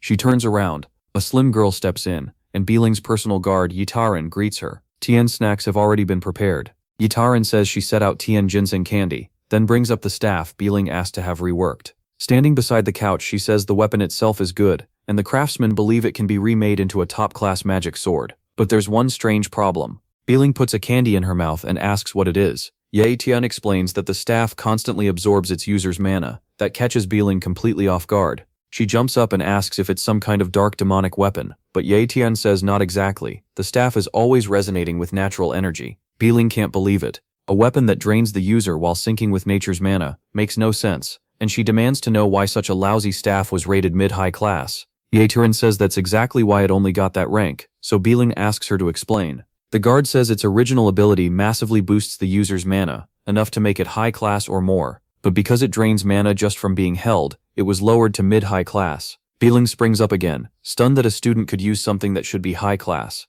Idaran admits she's just as confused. Pressing her fingers to her forehead, Beeling figures it's not about matching the staff. No normal person would use a weapon like that for free, unless they had insane mana or none at all. Holding her teacup, Beeling says she still doesn't get it, but she's sure that Commoner will figure it out. She takes a sip and adds that he's unusual no matter what. A few days after the semester officially begins, the next class gets underway. A bald professor tells the room that offensive magic needs more careful study than any other branch. Xiao sits through the lecture, which is being taught by mana orbitology professor Carlim. He says that's why orbitology is a required subject. Izel is in the room as Carlim explains that from now on duel training will focus on orbitology for shooting and targeting. Writing on the board, he says they'll go over the orbital formula he just drew. Then he presents a problem. From 760 meters north, Shaosu is moving at 12.6 meters per second toward the south. The class listens as the problem hangs on the board. A student behind Xiao complains that the question only works with water affinity. Without that attribute, there's no answer, so he asks if the professor is making fun of them. Xiao yawns and thinks this is painfully boring. He can't believe these subjects are harder than Korean. Then Kurlmin turns to him and tells him to stand up and solve it. Xiao gets to his feet and says he'll do it, while thinking he's been singled out again. Not long after, he turns from the board and says he's finished. Kurlmin is amazed and praises him for solving it so easily. He points out that the Reedy-Heiborg equation can be arranged in a very simple way. Then Kurlmin asks if Xiao's first magic is really water. Xiao says no, and the professor praises him again, before ending class with a promise to continue next time. Izel watches, looking a little down. As Xiao stands in the doorway, someone asks him to forgive them. He turns back. It's Izel standing there. Enzol looks up at him and says she has something to ask. Beg pauses, surprised, and asks what she wants to know. Holding her book tight, Enzol says she realized something about him. No matter what his grades say, he's clearly brilliant, even next to the academy's top students. She remembers him at the board, calmly saying he was done. Enzol still can't believe it. That problem was beyond normal classes, more like something a professor would handle. The formula on the board proves it. At Stella Academy, where geniuses gather, Bake still stands out. What she can't figure out is how he thinks. At first, Izel thought it was impossible. Now she's sure he has some smart way of picking classes, and she wants to learn it. So she asks what subject he's taking next. He just stares at her, confused. Facing her, he wonders why she cares at all. Is she actually interested in him? Izel calls that gross, and he shoots back that her question is even worse. He rubs the back of his head, reminding himself he's the adult here, then asks why she needs to know. Izel explains that she checked the classes he takes and they all seem like easy ways to get high grades. Then she bluntly asks where he learned that trick, and says it really matters to her. Bike raises a hand, finally getting what she's been after. He laughs and says there's no trick, it just happened that way. Then he turns to leave, while Izel stands there stunned. The protagonist starts walking off, and she calls out for him to wait. She watches him keep going, still baffled. A nervous sweat drop slides down her face. Izel begs him to stop for a moment. Bice turns back, embarrassed, and asks why she keeps following him. He tells her this academy is full of smart people. She can ask anyone. He adds that she could even copy his choices if she already looked into his classes. Izel hesitates. Then she explains, everyone gets an A in Divine Moon Studies, so that one doesn't matter. But if she joins his other classes, it could hurt his grades. That catches him off guard. Even though she needs good grades badly to keep a normal scholarship, she's still worried about making things harder for someone else. She annoys him a little, but she really does feel like the story's main heroine. Back narrows his eye. Izel gives him a pleading look and asks for just one class where getting a good grade is easy. He asks if she really thinks that face of hers will work on him. Touching her cheek, she says it's weird. Usually just looking at her own face helps her feel better. MC asks if she's serious. She giggles behind her fist and admits she was joking. Since she expected him to react like this, she says she brought something in return. That surprises him again. He can't believe how often these kids try to pay him off. Then Izel asks if he knows anything about the history of Phantom Tower number 7. The protagonist looks at her and says he does. Izel is shocked, because almost no one knows about that place. She explains that it was an abandoned building that vanished, and strong barriers now keep people from even reaching where it used to stand. Boke suddenly cuts her off and tells her to wait. He grabs his head. Izel asks if he's okay, while MC feels like he's losing his mind. This matters a lot. With information like this, Dark could greatly raise the male lead's affection. So if Dark knows it, that means Azel knew it in the original story too. Bake realizes she was supposed to tell this only to the male lead, not to some outsider like him. He turns to leave, saying it sounds creepy, and he doesn't want to hear it. Azel says it's not that scary, and teases him for being afraid of ghosts at his age. Then she offers to tell him everything for free. Now she glares at him and points out that he acted like he wouldn't share anything, yet he's ready to listen. He shrugs and says that's just how it goes sometimes. He figures that's enough. What matters is that she honestly wants to tell him. Aizel still hugs her green book to her chest, half turning back. Baihyu says his advice won't help her grades directly, but it will still matter. He recommends a humanities class called Meditation of the Journey to the Abyss. Aizel is taken aback. Divine Moon Studies and meditation too. She starts to wonder if he's some kind of believer, but he quickly says he's not. Trying to explain, the protagonist says his teacher was a bishop like Aizel, and meditation helped her greatly increase her magic power. Aizel's eyes widen. She asks if meditation alone really did that. Bayek says that part isn't fully proven, but for bishops who use large-scale destructive magic, meditation is extremely important. He explains that spells may follow formulas and equations, but in the end, mana moves through the mind. Then he adds that he normally wouldn't tell anyone this, but she's an exception, because she's cute. Aizel quickly reminds him that he called her ugly before. Smiling anyway, she thanks him. It may not be a grade-boosting class, but she says she'll still sign up for it. MC tells her she can do whatever she wants. Still smiling, Aizel turns away. She walks off, and Balke watches her go. Then his expression turns thoughtful. He told her everything, and now he's a little worried about how that might change his future. But he also knows that if he stays away from Aizel just because he's scared, she's headed for a tragic death. He can only hope meditation helps her. He smiles. Then something hits him. He looks at his hand in surprise. He's a mage too, so why hadn't he thought about training himself sooner? He remembers how, in the game, Yahello trained his body non-stop, awakened body-enhancing magic, and grew much stronger. As Bake heads downstairs, he thinks about how easy growth was in the game. You just clicked a button. Now he has to do it for real. Things have also been quiet lately. No major events, no monster hunts, no easy way to gain experience. A smile spreads across his face. Maybe he should thank Aizel. Walking through the dorm, the protagonist thinks about how huge the place is. At Stella Academy, every student lives in a dorm. The dorm system was meant to be extra game content, where you decorate your room for fun. But for Beike, this is basically his only home now, since his village burned down. Rooms are assigned by class rank. They're the same size, but the number of roommates changes depending on the class. Of course, Class S gets the top floors. MC feels a little lonely, but at least now he can finally use his room for what he wants. He lets out a heavy sigh. Then he sits down with his hands on his knees. Closing his eyes, he reminds himself that stats aren't everything. This is real life, so he has to get used to this body. In the game, Baik was a genius who could bring out sword aura by using the endless flow of mana through his body. No one noticed it back then, but the protagonist was actually a sword prodigy, the only one in this world to reach the peak. Now he knows he has to walk that road again. As he breathes, MC feels mana moving through him. If he slowly increases it with each breath, he'll eventually be able to gather a large amount at once. He also realizes skill doesn't rise just from gaining experience. You have to keep using it. So the answer is simple. Train. Time passes. The room grows quiet. A pale haze starts rising around Baik's head. His eyes open in surprise. His eyes go wide. He lifts his hands and realizes this is the exact sensation he once had.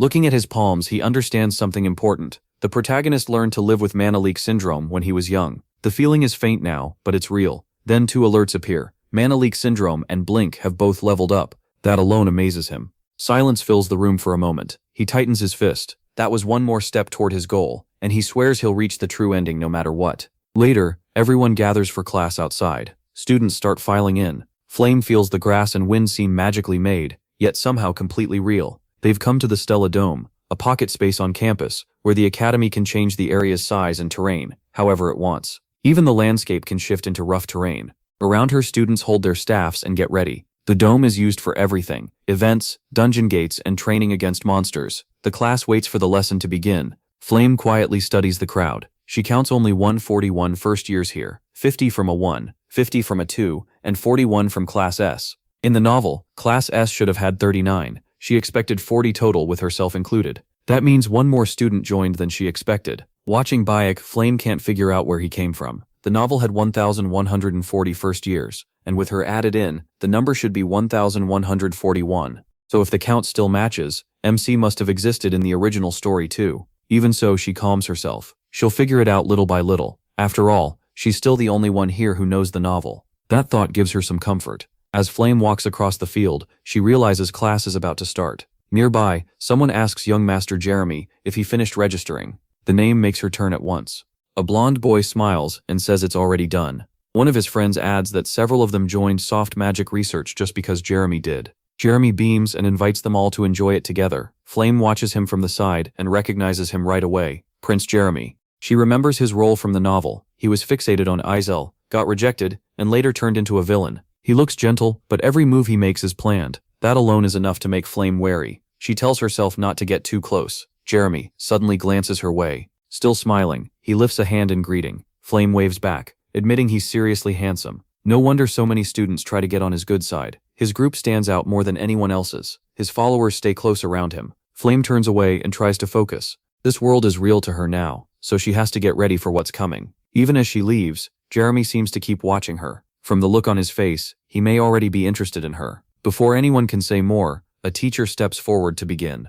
Hanwha announces they'll start with a simple training exercise before moving to the main lesson. First, he needs to see everyone's skill level so he can teach them properly. He adds that he'll oversee the whole thing himself. If anyone doesn't like it, that's their problem. Professors can add or take away points as they please. The students fall silent as Hanwha warns them that scoring below the required amount means expulsion. Then he explains the test. They'll be sent into a dungeon-like area filled with real dungeon situations, traps, and monsters. The scoring is simple. 4 points for a level 1 danger monster, 8 for level 2, and 20 for getting a pointer. A short golden rod appears above his hand, the pointer he's talking about, then vanishes. Hanwha says the top 5 students will get a small reward and store privileges. Those who do poorly will lose points. Anyone afraid to fail alone can form a team. Flame's eyes widen when he adds the catch. Team points will be split evenly, but if someone kills an ally, that student gets all the dead person's points. With that, Hanwha vanishes, leaving the shocked class with nothing but a quick wish of good luck. Ripples spread across the ground.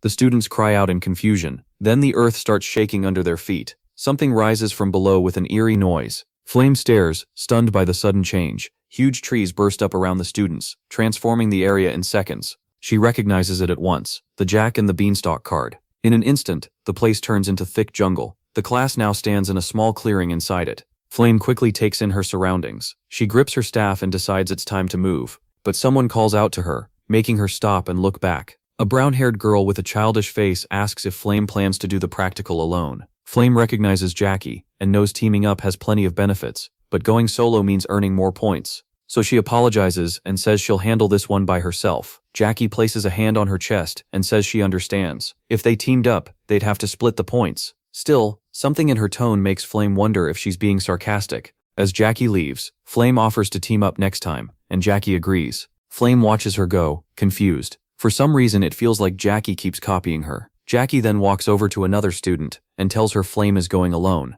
The other girl sounds disappointed, but accepts it. Flame sighs and tells herself it's probably just a phase. An hour passes. By then, Flame is exhausted and badly wants this annoying practical test to end. Suddenly, she notices something ahead. A huge plant monster rises in front of her. She fires back with her staff. The attack works, the plant starts retreating, its thin vines pulling upward. Then she looks left and realizes the dungeon isn't just sending monsters at her. The field itself attacks too. Very Stella-like. Nothing here is meant to be easy. She quickly counts her score. 18 points so far. Not bad, but the others are probably close behind. Knowing she can't stop, Flame heads deeper in. Then she spots something else. A figure stands under the trees in the distance. Its presence feels strange enough that she first thinks it might be a monster, though the outline seems oddly familiar. A second look tells her it's a person. Flame is shocked that a student could hide their presence that well. Still, she doesn't panic. She can hide herself too with unity with nature. Peeking from behind a tree, she thinks through her options. With Flame's skills, binding, destruction, defense, and healing,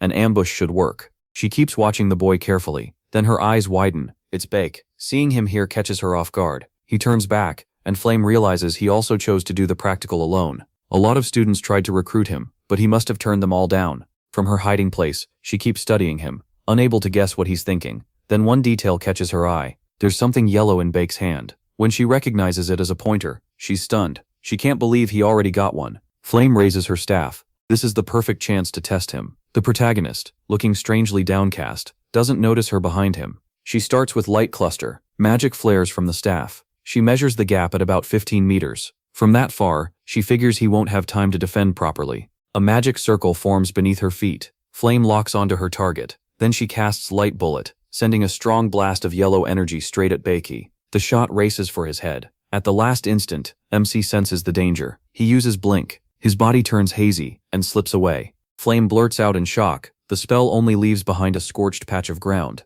Gripping her staff, she stares in disbelief, unable to process what just happened. Upset, Flame wonders how he dodged a second-class spell from that distance. Before she can recover, Back uses Blink again and shoots through the jungle at high speed. The guy spots the girl who ambushed him and wonders if she was really trying to kill him. A surprise light bullet like that was no joke. He thanks his worsening mana-leakage syndrome. Without it, he might have been done for. Blank is a class 1 skill with a 12-meter range, 2 uses, and a 3-second duration. Looking at the blue window, Xiaobei realizes he can use Blank twice. If he uses the terrain well, he might handle her, but avoiding her is still smarter, so he activates the skill 2 more times right away. Xiaobei cuts hard to the left and figures he should be safe now. He's far enough away, and since he's aiming for 5th place, there's no reason to take big risks. He spots ethereal roots. Xiaobei knows 5th place gets them as a reward, and they can boost health and strength later. With a yellow pointer in hand, he keeps moving. The top 4 spots will probably go to the main characters, so in his current state, he needs 3 more pointers. Then someone calls out, asking who came here. Xiaobei looks up, startled. At least 2 students are standing ahead of him.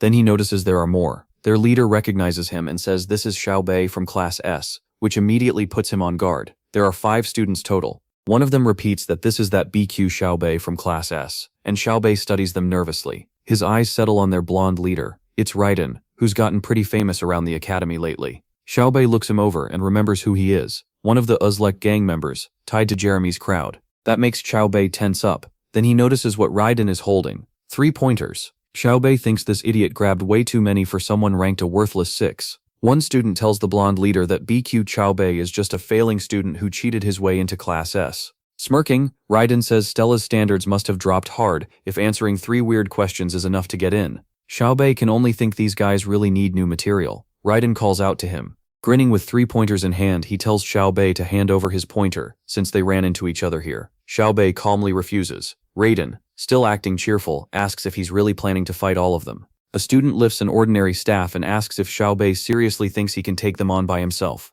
Raiden mocks him, asking if he's going to use that amazing mid-high class staff. Then he adds that Xiaobei can't even cast magic, so a staff is wasted on him. Xiaobei studies them, thinking fast. With a class 1 blank, dealing with someone from a famous family won't be easy. If he had 3 charges, this would be different. But then an idea hits him. He glances at the pointer in his hand. Xiaobei decides to use the pointer, and the fact that they're inside a dungeon. He slowly reaches out his hand. From the look of it, he seems ready to hand the item over. Raiden smiles and says he should have done that from the start. But instead, Xiaobei suddenly swings the pointer. Raiden jerks in surprise, staring upward. Xiaobei grins. The pointer slices through the air. Real fear hits Raiden's face as he curses, then snarls that this worthless bastard is dead. For a second, he actually looks shaken. Then he screams that he'll kill him. But Xiaobei is already gone. One of the others blurts out, asking where he went. Still furious, Raiden snaps his head to the left. Xiaobei appears nearby, wiping sweat from his forehead and muttering that that was close. Now he has 2 pointers in hand.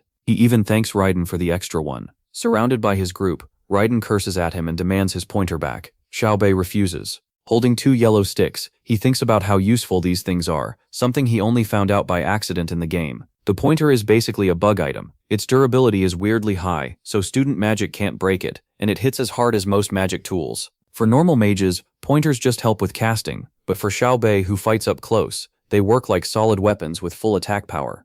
Raiden fumes, yelling again that Xiaobei stole his pointer. Then he orders his group to attack at once. Blue warning marks appear above the students. Raiden looks right and realizes the dungeon is changing. Angry at the timing, he tells everyone to gather, charge their magic, and not let that bastard escape. Xiaobei rushes behind them. One student notices and shouts that he's getting away. They raise their staffs and fire blue blasts at him. One of them yells, asking where he thinks he's running. Seeing the waves of energy coming, Xiaobei gets nervous. These guys are stronger than he expected. Different attacks crash together overhead, and one student angrily realizes the hero used blank again. Raiden and the others spot a yellow flash on the cliff above. Someone asks where Xiaobei went, and another says he's too fast to track. Xiaobei meanwhile thinks his years of dual game experience make using terrain like this easy. Raiden looks around in frustration, shouting that they only need to hit him once. Then a teammate warns him about the dungeon. He tells the others to stay calm because Xiaobei is still close. They need to wait for the area to settle, then strike together the moment he appears. Grinding his teeth,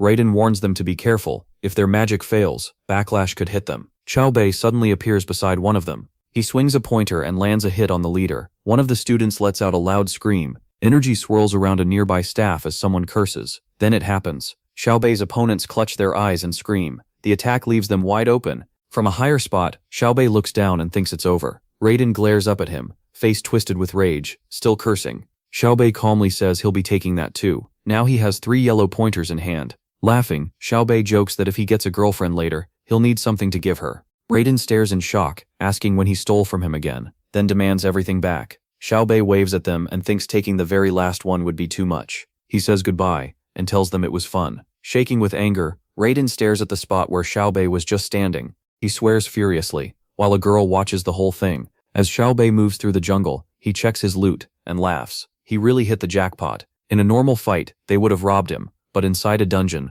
the rules are different. Holding the pointers near his shoulder, he thinks his adult experience really paid off. A flash appears above him. He doesn't notice it yet, but something feels off. Xiaobei glances back over his shoulder. A huge wave of fire is rushing straight at him. Gritting his teeth, he yells, asking what the hell this is now. A yellow blast collides with it. A strong explosion goes off. The impact nearly sends him falling. Xiaobei looks up angrily, then lets out a breath of relief and says he barely made it. Seeing how close that was, he realizes he almost got trapped. Then he spots a girl holding a staff. Xiaobei seems to know who it is and what spell was used. As she walks up to him, still holding 3 pointers, she calls him a plebeian. It's Hong. Angry, she asks why he didn't take the last pointer from those thugs. Now Xiaobei is sure it's the red-eyed Hong, and he can't figure out why she's here. The two face each other. Rubbing his neck, Xiaobei says she's got the wrong idea. It's not that he didn't want the last pointer, he just couldn't get it. Then he asks why she even cares. Hong says nothing, and just stares at him. From her expression, Xiaobei suddenly understands.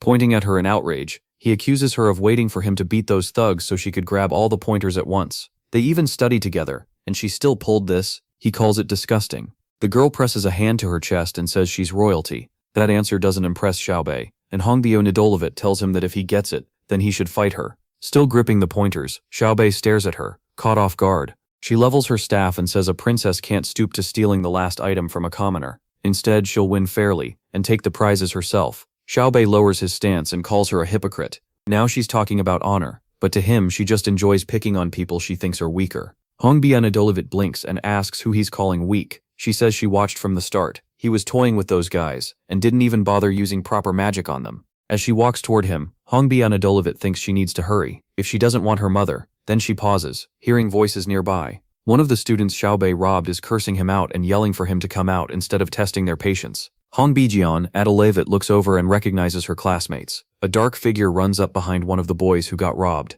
Now she realizes what's happening. Xiaobei is fighting Raiden and his lackeys over the pointers. She studies her staff and wonders if she should jump in, but even for her, taking them all on alone would be rough. Better to wait until the fight ends and everyone is worn out, then grab all the pointers at once. She watches a hand clutching her eye narrows. Then Xiaobei smacks an opponent in the back of the head. Hongbyo Nidolovit can't believe a mere commoner is pulling this off. Xiaobei's eyes widen. What stands out most is that he isn't using any spell except blink. Hidden behind the trees, Hongbyo Nidolovit keeps watching. Even if those boys are much weaker than her, they're still children of elite mage families. If Xiaobei can make them look this useless, that says plenty. She presses her magic circles form in the air. A blast of fire shoots toward the hero, trailing strange energy. Xiaobei leaps aside as yellow light flashes around him. He looks toward his attacker, tense. Something is glowing fiercely overhead. He has to strain just to dodge the incoming shots. Hongbyo Nidolovit fixes him with a deadly stare. Her red eyes burn with anger. Xiaobei glances back at her and realizes the princess is seriously strong. That near hit truly scared him, and he's grateful his sharpened sixth sense warned him in time.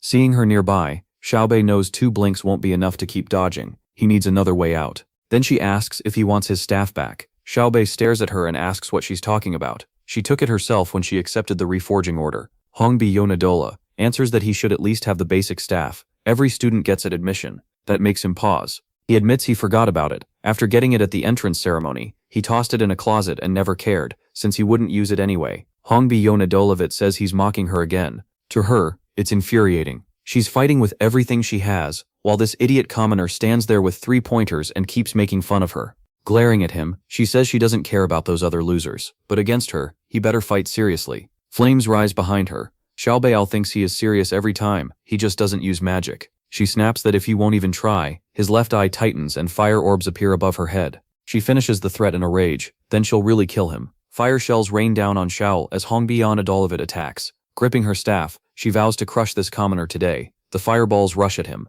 Xiao watches them close in, alarmed. One passes close enough to scorch him. Fear flashes in his eyes, and he drops low to avoid the next one. His eye goes wide with shock as the sky above him turns into pure fire. Xiao looks up and quickly judges the attack. He could try jumping, but the blast zone is too wide, so he desperately searches for another answer. Then he glances to the side. He catches a strange sound. His gaze shifts left, and he figures out that's where it's coming from. Xiaobei uses blink and dashes off, leaving burning tracks behind. The heat makes the air feel like it's on fire. He finally stops, surrounded by charred vines. Looking back over his shoulder, Xiaobei thinks he got lucky this time, but next time could be much worse. He eyes Yahello and knows that even if he closes the gap, she'll fire off another spell right away. He's lost to fire mages in PvP enough times to know that. He freezes for a second. His eyes widen. A pillar of fire rises behind Yahello, and Xiaobei realizes she's far stronger than she first seemed. Even at this short distance, he thinks that in an open field he'd be wiped out in under a minute. She watches him almost calmly.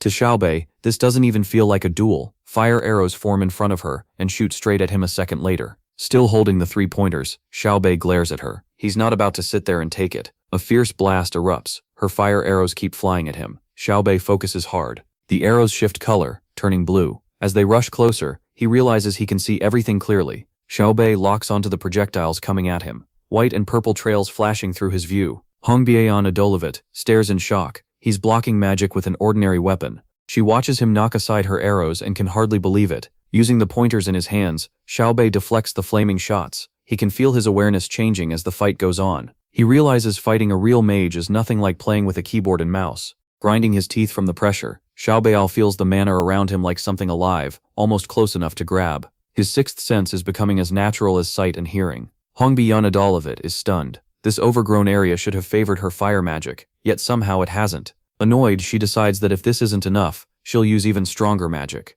Yahello raises her staff. More fiery trails fill the space around Xiao. He glares back, knowing he can't keep defending forever. Sooner or later, he'll have to break through her magic shield with those pointers. Seeing she's still within range, Xiaobei plants his foot and decides this is the moment. He charges, using blink again. He closes in until he's nearly on top of her. Yahello whips around in shock and screams. Her mouth tightens. A magic circle appears under her feet as she casts Incinerating Storm. Xiao looks up and instantly knows the spell. Fire mages use it in close combat, a blast that throws back everyone within about 2 meters. He even smiles because he's suffered through that move plenty of times before, so he jumps back from her. She stares, stunned that he knew what was coming. Xiao lands and bursts forward again, elbow raised, just as a blinding flash explodes. Yahello can only stare in disbelief. A white flash bursts between Xiao and Yahello. She cries out in pain and recoils. Xiao ends up standing over her. Both are on the ground for a moment, and he tells her he's won. Still sitting there, twisting her mouth in frustration,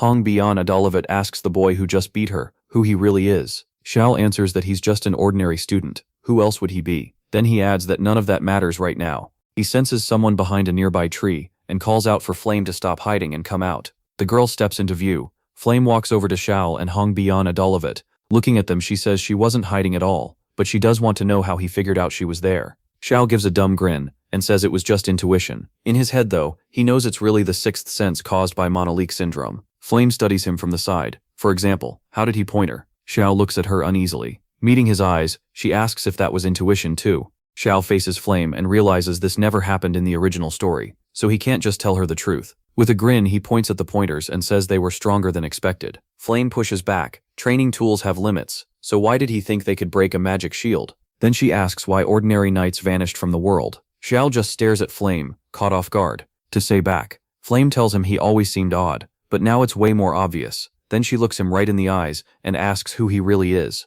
Xiao watches the hero in surprise. A bead of sweat runs down Xiao's face. Not even a month has passed, and things have already gone too far. He wonders if this is the time to reveal everything to the girls, but he knows that would be risky, especially since Flame already doesn't trust him. Xiaobei tells Flame that he may look suspicious, but he means her no harm. She asks what that's supposed to mean. Raising his left hand with a smile, he says he means exactly that. He wants to help her. Flame narrows her eyes and asks why he thinks she needs help. Xiao realizes this talk has to end, so he turns away, waves at both girls and says he'd explain more later, just not now. Xiao watches him leave, while Xiaobei knows he needs to get out of there fast. Suddenly, yellow sticks fly at his head. They're the pointers Mo throws at him. Holding his head, Xiao complains that if she had a problem, she could have just said it. Matcha says she expected him to catch them. After dodging traps and magic earlier, missing a few yellow sticks makes no sense. Xiao thinks there's nothing he can do. Even his sixth sense has limits, and he keeps rubbing the back of his head. He groans that it really hurts. His sixth sense only lasts as long as his mental strength holds out, and now that it's over, the pain is hitting hard. Then he asks Ma why she threw the pointers. She says he beat her, so he can take them. Xiao looks at her, confused. He figures her pride is talking, but if he takes them all, his rank will jump too much, and he doesn't care about the other rewards anyway. So he picks up one yellow stick, and says with a smile that one is enough. She can keep the rest. Then he walks off, waving goodbye. As he leaves, Xiao covers his mouth with his fist and realizes he looked like a guy sparing a defeated rival, which feels a little too cool, even for him. The two girls watch him go. Flame asks if he's really that dumb, and Ma says he clearly isn't very bright, probably because he's a commoner. The blonde girl keeps thinking, trying to figure out who Xiao really is. Elsewhere, three people study a map closely. Nearby screens show students holding wands. Hong is there when someone says Class S brought in amazing students this year. They point out RK Hayden and Dark. The mustached man says the trip was worth it, and the woman agrees, though she adds that she was even more impressive in her youth. Hong thinks it's a big deal that a member of the Council of Elders and one of the Blue Tower's directors came to watch a first-year practical class. Then again, that makes sense if they're scouting talent. With a strange look, Hong figures most of the professors are watching too. He glances to the left and sees a screen showing a fight between two students. He realizes it's Wang Guiyang against Xiong. The match comes into focus. Wang Guiyang lifts his staff and casts a spell that sends long green vines around his opponent. Xiong teleports away, leaving only a faint afterimage. He keeps jumping quickly from one magic circle to the next. Arcaden strokes his chin, thinking Dark is stunned that the boy keeps using Jump, a third-tier spell, again and again. Arcaden asks how a 17-year-old can even do that. Hong is shocked too. Most mages don't reach the third rank until around 30, yet Xiaoro uses it like it's nothing at 17. Dark says she can hardly believe it. As the fight goes on, someone points out that both students use 3 elements. Watching with a serious face, Hong thinks most mages only control one element, and even gaining a second usually takes years. Longriong and Xiaoro keep trading blows. Hong thinks real genius shows in mastering 3 or more elements, and both of them were born with that gift. Then a caw overhead makes him look up, and he spots something strange. It's a secret boss, a giant crow flying above the two fighters. The bird opens its beak, and blue energy gathers around it. Wang Guiyang and Saiyong both look up with a frown. Sharp streaks cut across the sky, and the bird's head drops right between them. A blonde girl apologizes for interrupting their duel. She holds a staff, and the blue energy is coming from her. It's Hazel, and she repeats her apology. Still looking up, Hong grimly recognizes her. Hazal walks toward Wang Guiyang. As Hong thinks about the secret boss, finding one already takes special skill, and beating it takes even more. No one should be able to handle it alone. Hazal looks troubled. Archihane and Dark comment on her. Dark says she's the eldest daughter of the traitor Archduke Malf, and Archihane replies that it's a shame. Without a father like that, her talent might have grown much further. Then Archihane notices something else that surprises him. On one screen, a blonde boy stands across from another student. Hong says they're looking at the princess of the Adalbek kingdom. Rubbing his chin, Archation asks who her opponent is. He's never seen that boy before. Someone suddenly cries out after spotting a spell. On the screen, the hero holds 3 pointers and one of the watchers asks if he's really using Blink.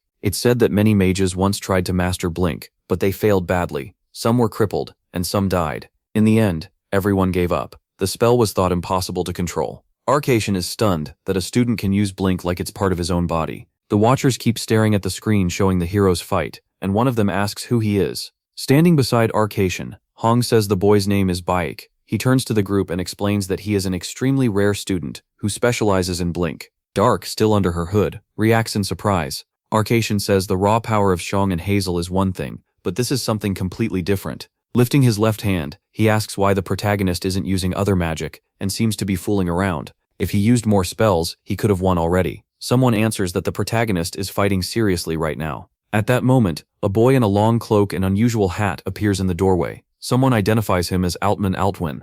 All eyes turn to him. The observers listen as the newcomer says Bak has been serious from the start. Didn't they notice? He looks up and says he's very curious, because MC's fighting style reminds him of an ancient code of honor. Arcation and Dark look at the young man. Dark asks what code he means, and Arcation wonders if he's talking about chivalry, the old way that vanished with swords. Hung stares ahead, thinking that might actually be true, but how could someone so young have learned that mindset? Altman Altwin means the knight's way of thinking, choosing the sword in a world ruled by magic. That was the spirit of the heroes who protected the world from evil long ago. Knights used to charge into battle against evil with nothing but a sword in hand. Arcation thinks it still seems foolish to rely on a weapon when magic exists, but this student is really using a pointer like a sword. Looking at the boy in surprise, Arcation wonders if that's what Altman Altwin sensed. Then he remembers who Altman Altwin is, the head of Stella, the greatest magic academy in the world, a 9th-rank maestro, and one of the continent's 10 great sages. A magic circle glows behind the boy's head. As Altman Altwin stands beside the maroon-robed observers, Arcation thinks that if a great sage sees it that way, then it may be true.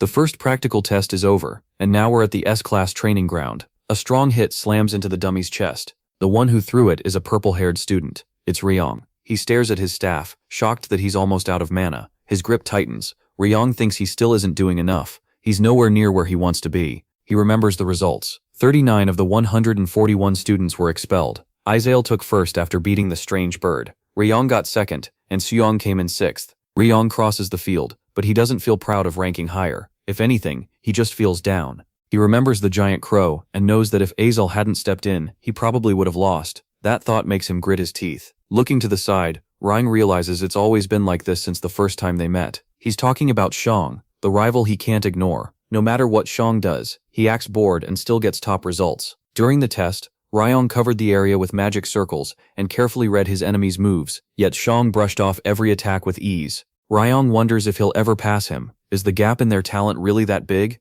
His bangs hide half his face, and the frustration hits hard. Still, he knows there's no time to sit around feeling sorry for himself. He has to train even harder. Then Hong appears. With her staff in hand, she notices Ryong working hard. She's surprised to see him this fired up. He's usually calm, so whatever's bothering him must be serious. But she isn't one to comment. A magic circle forms under her feet. She fires a burst of flame at a mannequin. Her staff pours out blazing energy, and a loud blast follows. Ryong turns in surprise. Of course, it's Shang with a staff in hand. She's clearly upset. Even after losing a pointer, she still placed 3rd. Her mother may be satisfied, but if she'd done any worse, there would have been trouble. Another blast erupts, and Hong is still annoyed that some commoner dared to act so boldly around her. She fumes beside Ryong, while he tries to figure out what's bothering the princess. As he watches, Ryong starts to think her control has improved. Her fire magic is insanely strong, and should be nearly impossible to manage, yet now it feels much more precise. For her to improve this much so fast would be unbelievable, though maybe he's just imagining it. Ryong clicks her tongue in frustration. She hates to admit it, but her lessons with Baek really did help. She thinks back to sitting across from him and realizes her magic kept improving once she learned how to solve those tricky riddles. To her, he's still a rude commoner with awful grades and a terrible attitude, but he's also the only one who understands her weak points. As Hong walks across the lawn, she admits that Bayer still annoys her. Then someone calls out to her. She turns, surprised. It's Yi Terran. Hong asks what it is, and her aide says the Terran staff sent for reforging is finished and has arrived. Yi Terran asks if she should bring it straight to him, and Hong says yes. The aide agrees, but Hong suddenly stops her. Yi Terran asks what changed. Hong pauses, and soon heads to the 2nd tower. Holding the box, she remembers hearing that Baek was somewhere here, but this tower is where the teacher's labs and offices are, so she wonders if he came to see a professor. She lets out a sharp breath, then she questions why she came at all. She could have handed over the staff back at the training ground. If this keeps up, people will think she's chasing after a commoner. Realizing she can't act like this, Hong decides she should turn back. Just then, someone calls to her, and she turns around. It's Professor Hammerl. Hong says it's been a long time. Hammerl smiles and says she used to teach her at the castle, and now she's grown so much. Then she asks what brought Hong here. Hong says she just had something to do, but she's leaving now. Hammerl says that's probably best since things are pretty chaotic here at the moment. Surprised, Hong asks what happened, and Hammerl explains that important figures from the magic world have arrived because of a student named Baek. Hearing his name, Hong freezes. She asks what's going on with that commoner, and Hammer reminds her that during their duel, the protagonist never used magic at all. Hong lowers her eyes. She hadn't realized Hammerl saw that fight, and she's upset her teacher witnessed her in such a shameful state. Hammerl gently tells her not to blame herself. Her opponent fought with everything he had, but Hong still can't accept it. How can she not be upset when he beat her without even using magic? Hammerl smiles and says it's because of his creed. Hong asks what she means. The professor explains that after watching the duel, the academy director said Baek seemed to be trying to bring back an old code of honor that disappeared generations ago. Hong can hardly believe it. To her, the idea that MC wants to revive chivalry sounds ridiculous. Still, she remembers that he used a pointer like a sword through their whole fight. Looking at the box in her hands, Hong realizes that's probably why he wanted the magic sword. That thought lingers. She points out that refusing to use magic at a magic academy will only make things harder for him. He'll lose points in magic tests, and that's just the start. Hammerl agrees, but says he chose this path anyway. Isn't that impressive? Then she adds that even after mastering the Blade Blink skill, Baek keeps pushing himself, which makes it clear this belief of his is real. Hong leans against the wall in silence. She thinks about how anyone who said they wanted to be a knight would get laughed at. Now, there's no place for people like that anymore. And yet he might truly mean it. She remembers getting angry at him and accusing him of making fun of her. Then someone walks up beside her, chewing effelucum root. He asks what she's doing here. Hong stares at Baek in surprise. Clutching the case, she blurts out that she didn't come because of him. The protagonist casually says he never thought that. She glares at him, while he still doesn't get why she always reacts this way. Hong thrusts the case at him and tells him to take it. MC realizes it's Teravan, and thanks her. When he opens it, he's shocked. Inside is a shapeless blade, crafted with the skill you'd expect from the Adelbites. He is honestly pleased he helped her. Hugging the case, he asks if he can keep it too, figuring he could sell it for a good price. Hong coldly says he can do whatever he wants with it. Baek is thrilled by the thought of profit, while Hong bitterly thinks servants never change. Then, still looking troubled, she calls out to him. He turns back, surprised. Hong asks if he really plans to keep avoiding every other kind of magic. The protagonist just looks at her, startled, and she stares right back. Then, Hong turns away, snaps that he doesn't have to answer, and starts to leave. Baek turns the other way too, and walks off from the tower with the box in his hand. He remembers Professor Hanwha mentioning another kind of magic too. The professor seemed to get what he was trying to do, and said he respected that choice. It sounded a little silly, but it still felt good. Thinking back on Hanwha calling this a very hard path, Ushal decides things turned out fine in the end. Looking at the box in his hand, Ushal figures that even a magic sword should make him a lot safer from here on out. He decides to test it. He heads to the training ground. Usiel takes Terabin in hand. Gripping the hilt, he guesses all he has to do is pour mana into the blade. The moment he tries it, his eyes go wide. Terabin forms a long white blade, and it turns out even better than he expected. Still, he thinks Flame would make much better use of it. Flame is different from everyone else. Even though she's human, she can use elf, dwarf, and angel magic. This weapon keeps draining its owner's mana, so not many people could handle it. Usiel figures Flame could feed it with natural energy and save the sword for a finishing strike. For him though, it's not that useful in the normal way. He has no stored mana because of mana leak syndrome. Any mana he takes in leaks right back out. So Terabin is being powered by the mana flowing through his breath. He opens his system window and decides to check his stats. The screen for Baek Usiel shows 1 star in strength, agility, tenacity, and mental strength.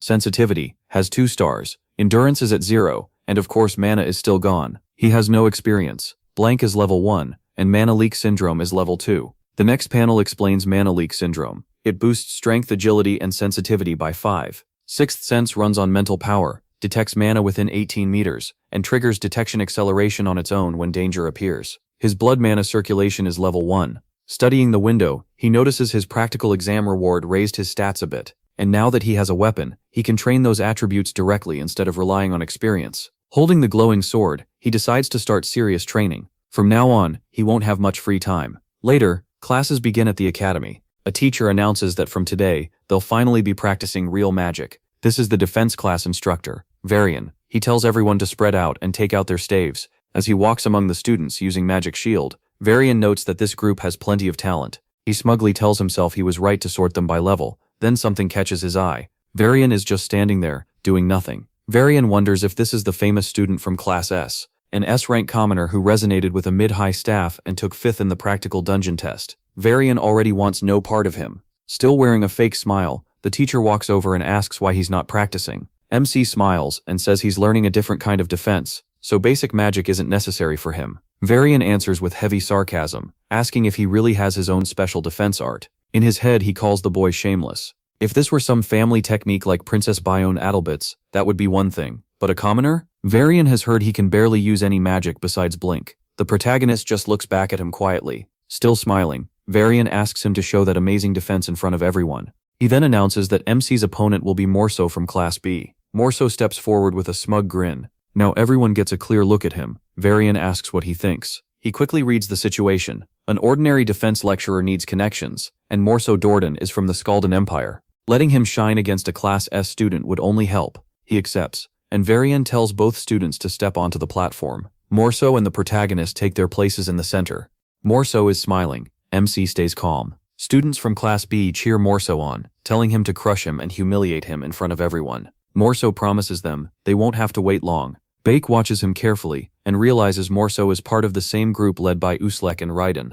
Even so, the protagonist thinks this may be for the best. These classes are mandatory, and since he can't really use magic, there was nothing for him to do here anyway. Looking at the grinning teacher, He remembers Varian always had a nasty reputation. Then MC smiles. Facing his opponent, he decides this is the perfect time to test his training. Varian explains the rules. One student attacks while the other defends, then they switch. No taking turns with magic beyond that. Morso attacks first. A red staff appears in Morso's hand. Some students whisper that Bake might be in trouble. Defense is one thing, but Morso knows earth attack magic, and that's not easy to stop. One blonde student watches closely. Varian calls for both students to get ready. Then he starts the duel. A magic circle forms at the tip of Morso's staff. One spectator is shocked. That's a second-tier spell. Basic workshops are only supposed to use first-tier magic. Another student nervously wonders if Bake will be okay. He calmly faces him. Morso curses the crazy bastard from Class S and yells that he's about to get crushed. He fires a green projectile, piercing rock. The attack rushes straight at the protagonist. MC's sword flashes up. A white arc cuts through the air. Varian stares in shock. The blonde student looks annoyed. Morso can't believe it. His spell vanished the instant it struck. Bake doesn't even move from his spot. The white blade still in his hand. Two girls watching whisper to each other. Did he just cut magic apart? Could a spell really disappear from one strike like that? Varian is stunned too. A normal swing shouldn't erase a spell, yet he clearly cancelled Morso's attack. All magic follows mana. If the mana is broken apart, the spell falls apart too. Did the protagonist really do that? Bake looks at the sword in his hand again. A smile spreads across his face. Terebin works even better than he hoped. Enough to cut through even a third-tier spell. All those non-stop days at the training ground were worth it. He might actually pull this off. The two face each other again. Morso glares at MC and snarls, calling him a servant, and demanding how he dared touch his magic. He grits his teeth in fury, while Varian realizes this is bad. If Morso loses, he could end up in trouble too. Trying to cover it up, Varian praises his defense, but says there must be a limit to how many spells he can block in a row. Then he tells Morso to attack more aggressively. Morso's eyes widen. Then he understands and starts smiling. Bake glares at Varian, angry now. The teacher is clearly trying to bail Morso out. His eye sharpens. Several huge rocks rise around Morso. Smiling, Morso points his staff forward. The watching students protest. One says this is way too unfair. Another worries Bake could be badly hurt, and a third asks why the professor isn't stopping it. Morso grins wider, sure this will end the duel. He casts piercing rocks of Beliar, sending a storm of stones at the protagonist. MC tenses as the barrage closes in. He stares at Morso, shocked by the number of attacks. Rocks are flying at him from all sides. In an instant, he counts 11. If he can't blink away or cut them all, then there's only one option. Block them. Bak thrusts out his hand, and the incoming rocks shatter into tiny pieces. Morso clenches his teeth in rage. He can barely process it. His strongest spell was stopped that easily. Varian bites back his anger and panics inside. What is this idiot from Class B doing? If he loses, Varian's the one who'll suffer. Shyle stares at his hand, surprised it actually worked. He says he just copied something he saw in another game. The move is called stacking. It takes a lot more focus to keep up, drains stamina fast, and since each layer is weaker than blocking one target at a time, it's hard to use in a real fight. He's relieved this is only a duel and not a real battle. The two face each other again. The crowd starts buzzing. One student says he's never seen anything like that, and wonders if it's some kind of magic shield. Another asks if that's even part of normal defense magic. A third says Morso might actually lose. Morso grits his teeth, furious that a commoner is making him look bad. Half crazy with rage, Morso points his staff forward. The students are confused. They can tell he wants to cast again, even though his turn is already over. Varian watches with a nasty smile, hoping Morso keeps going. Morso yells at Sayal to get ready. He's not letting this end here.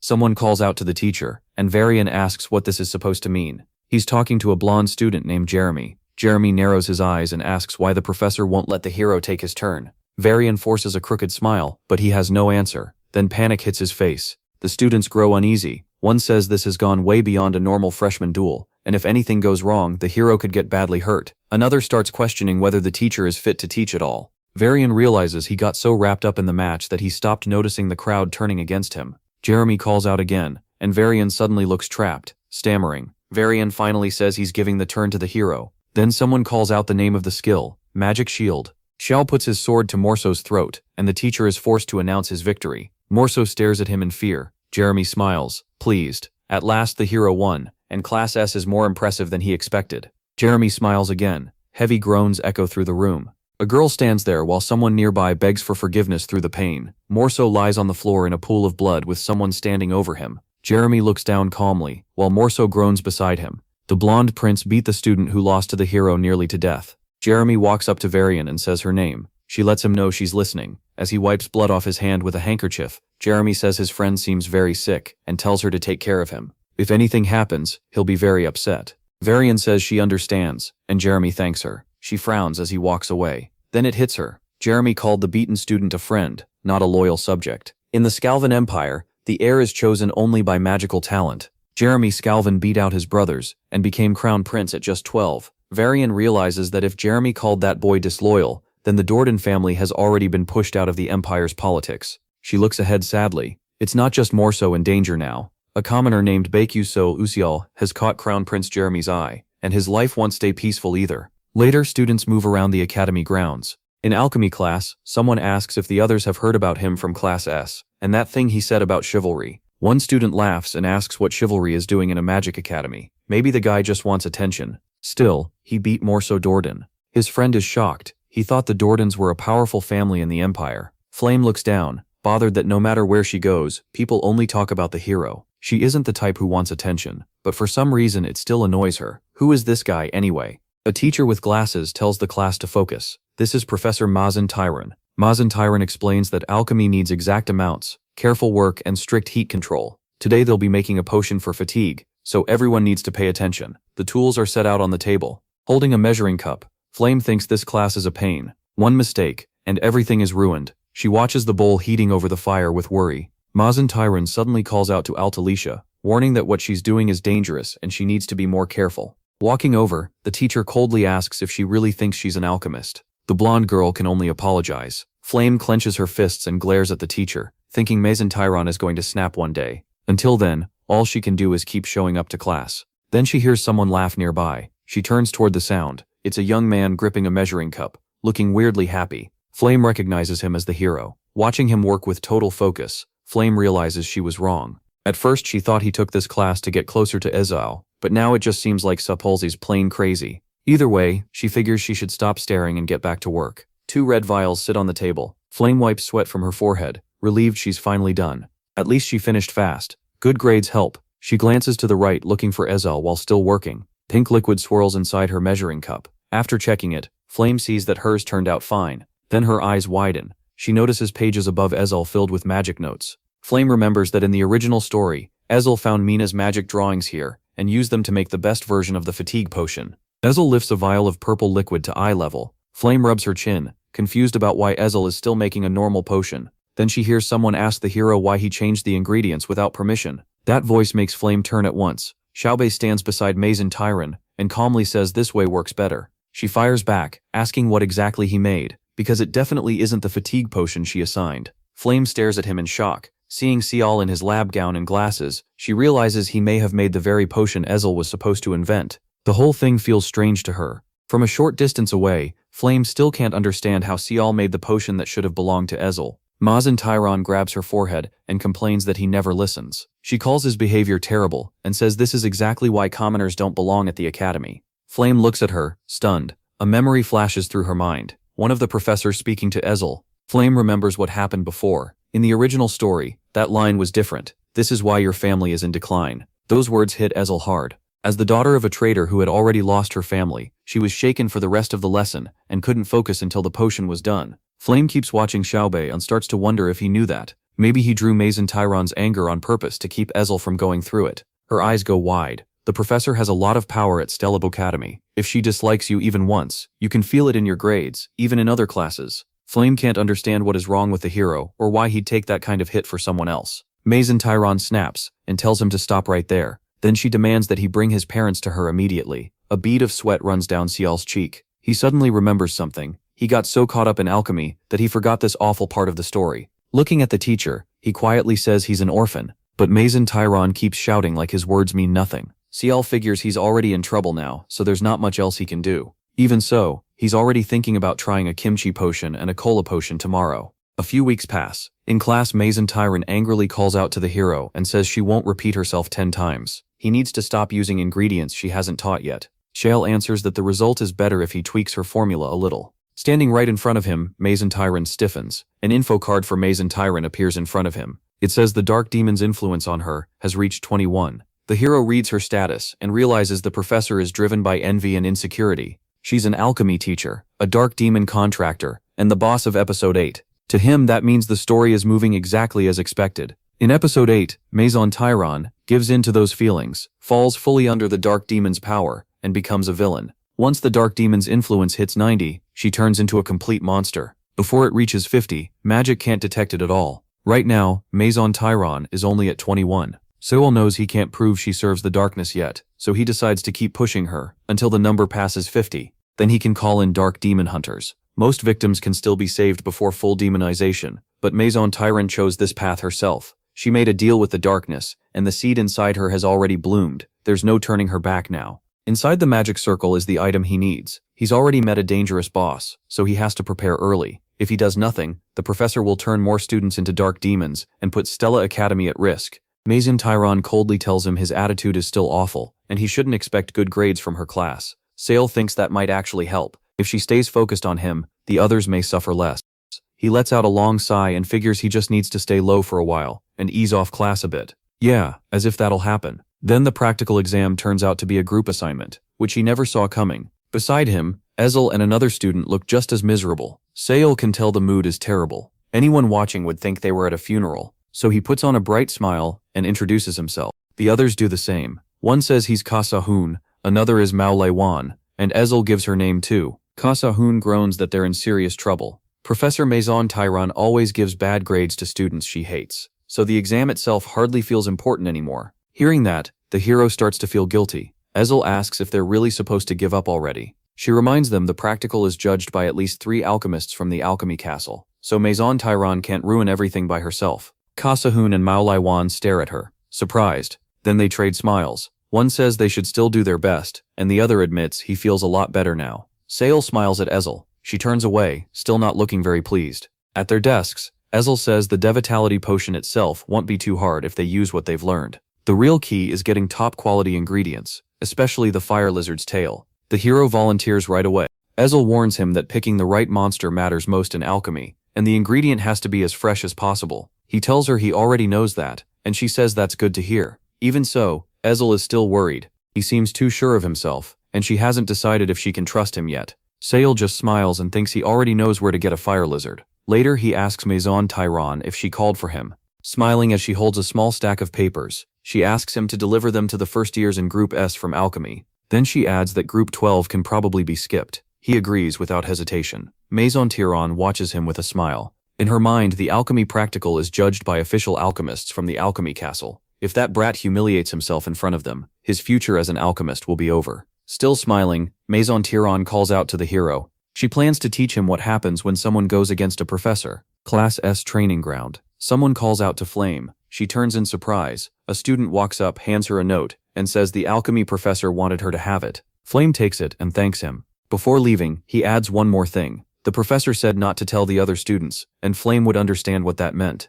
Looking at the note, Flame realizes the other students clearly means Group 12, the one Bake is in. What she can't figure out is why Maison Tyron thinks she'll just stay quiet and do nothing. The notice says the practical exam has been changed. Instead of the Devitality potion, Group B must make the Tyron Indication potion. Flame's eyes widen. She thinks that if the protagonist knows the original story, he'll see through this. Instead of searching for a fire lizard tail for the old assignment, he'll go after the idyllic spider scales needed for the new one. Flame stares at the paper, thinking hard. Then she crushes it in her hand. This gives her a chance to test him. Soon, the hero arrives at Darival Stadium. Rubbing the back of his head, he mutters that portals are useful, but they make him dizzy every single time. Then someone greets him, calling him a mage. He looks over, confused. A friendly blonde woman welcomes him to Darival. Bake King quickly says he's not a real mage yet, just a Stella student. She answers that anyone from Stella Academy deserves the same respect as a full mage. Then he hears people behind him whispering about a Stella student, which clearly catches him off guard. Some of them are staring at his uniform. The blonde tells him he can come to her anytime if he needs help, and the hero thanks her. Bake King smiles to himself. With Stella's pass and watch, people treat him almost like an official mage wherever he goes. That alone is a huge perk, not to mention the free portal travel that normally costs 100,000 credits. Thanks to that, he can visit the city on weekends and check how accurate his information really is. Then he heads toward his destination. As he moves through the woods, he says they should be nearby. Today's target is a level 2 fire lizard. It's tougher and stronger than most beasts around here, and because of its speed and magic resistance, you usually need second-tier magic to beat one. Bake King figures level 1 monsters were easy enough, so level 2 should still be manageable. He stops and waits, sword in hand, he senses the monster is close. A sound rustles from the path around him. Something approaches. A red eye flashes in the dark, and his sixth sense activates. He locks in. In the next instant, Baith drives his sword into the lizard. Blood bursts from its mouth as it lets out a roar. MC stays completely calm. The beast drops. He walks up to the body and says the hunt is done. Then movement stirs off to his left. 3 more fire lizards crawl out of the forest. Baith grins and raises his sword again. He charges straight at them, saying it's time to gather more ingredients. Later, Ezel stares in surprise. The lizard meat is incredibly fresh, and she notices right away. Clearly, he really does have a good eye for ingredients. At the exam room, the hero says he's glad she gets it. Ezel answers that the materials are perfect, so now they just have to brew the potion without mistakes. She tells the group to get started. The 3 boys on her team smile back at her. Then Maison Tyron asks if everyone is ready, with the exam committee standing beside her. She reminds the class that today's practical will be watched by a committee from the Castle of Alchemy. Doing well here could help their future careers, so with that, the exam begins. Smiling, the woman announces the exam task: brew a B-rank potion using Tyron's method. The hero's team stares at her in shock as she asks whether everyone brought the right ingredients. Ezel raises her hand and asks her to wait. Their team had prepared for a D-rank life force potion. Maison Tyron calmly says that was the original plan, but she later sent a notice changing the test to a B-rank life force potion based on Tyron's method. Then she asks the class if they got the message. The students stand by their ingredient tables. Xiaobei frowns, not sure how she plans to pull this off. It won't hurt him much, but he'd hate to see the others fail over this. He also tries to remember whether this happened in the original novel. Flame glances back at him, then she quickly looks away. That reaction makes the hero suspicious. Flame lowers her eyes, confused. Xiaobei should know the novel's events, so why did he fall for the teacher's trap? At the same time, Maison Tyron asks Ezel if she brought the wrong ingredients. Ezel nervously admits that she did. Folding her arms, Maison Tyron says this team broke the most basic rule of alchemy, using the correct ingredients to create a true result. With a smile, the professor adds that no one is going to save them now. She moves to expel Team 12, but someone stops her. The hero raises his hand and says the exam is to make a potion by Tyron's instructions. When she asks what he means, he says his team will make one even better than hers. Maison Tyron glares at him. He adds that they're only using a different set of ingredients. He smiles and reminds her that this is how he's always worked. The teachers on the committee start whispering to each other. Maison Tyron thinks about the key ingredient in Tyron's formula: idyllic spider scales. They're packed with nutrients, and the potion is made by heat-treating material based on them. Seeing the red liquid, she guesses the hero plans to make a heat additive from a fire lizard's tail. She sneers to herself. If he fails publicly, she can shut the door to alchemy in his face. Team 12 looks at their teacher with clear disapproval. She coldly says they get the same 1 hour as everyone else. Crossing her arms again, she orders the hero and his teammates to finish within the time limit.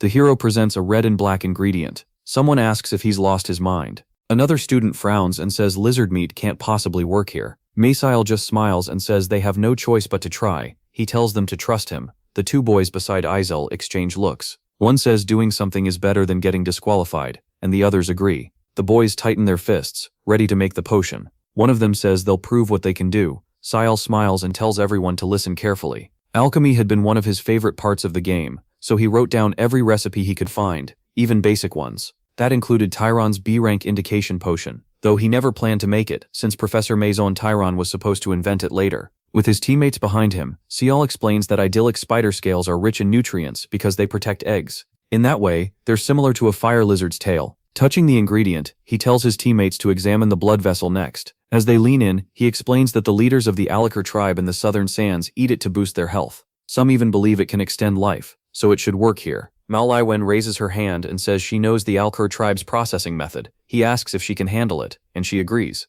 Then Cial says the mulberry mistletoe must be dried with a desert-style mana release, and asks if anyone knows that technique. Kasarhun asks if he means the manual method. He learned it while traveling with his father, and says he can dry that many blood vessels in 5 minutes. Saul moves on to the next step. Izel raises her hand and says she'll take it. He thanks her. Kasarhun and Malaiwen get to work. Izel studies a test tube filled with yellow liquid. The hero realizes his teammates are far more capable than he expected. Smiling at them, he tells them to combine everything exactly as he explained. Maison Tyron suddenly freezes in surprise. A bottle with a brown cap sits before her. Pointing at it with a smile, Saul declares that it's Tyron's B-rank instruction potion. 2 committee members behind the professor quietly say they can't believe these kids actually pulled it off. Maison Tyron is furious. She spent years developing this formula, so there's no way some students should have been able to make it so easily. One committee member steps forward, reaches for the bottle, and says she'll inspect it herself. She raises her hand and begins checking the potion. The committee members murmur to each other.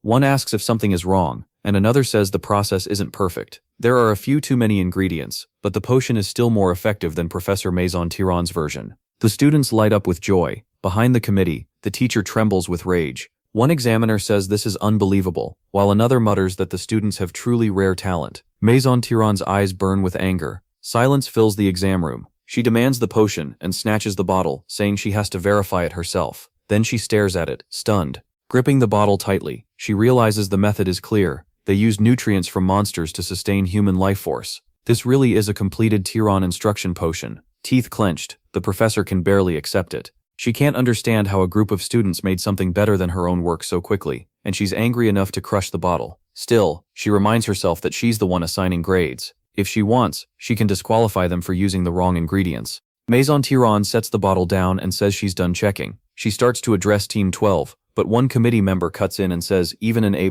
isn't enough for this work. Smiling, the woman turns to Maison Tiron and asks if she agrees. The professor looks shaken. Inside, she curses the old women sent to grade this exam and grinds her teeth in anger. The hero and his team are stunned when they realize they passed. Big smiles spread across their faces. They're thrilled they actually did it. Chatting happily, the students walk away from the professor. Maison Tiron watches them with a dark glare and swears that CL will pay for this. Dark's influence over Professor Maison Tiron deepens. Later, the students are back at training. One girl stretches and groans that class is finally over. Her whole body aches after school, especially at her age, while someone comforts a girl named Arshuang. She's told that she's doing great. Standing nearby, one friend says Arshuang is still doing better than the princess. Wiping away tears, the girl says Bioni is a genius among fire mages, and she's heard plenty about her. Flame listens from the side as Arshuang says they all saw how fast Bioni is improving. It's scary. Arshuang trained for years, and the princess already seems to know everything. At this rate, Bane will pass her very soon. Flame is shocked. The princess's fire control wasn't supposed to grow this much until the second year, so where is this sudden progress coming from? Could CL be involved again?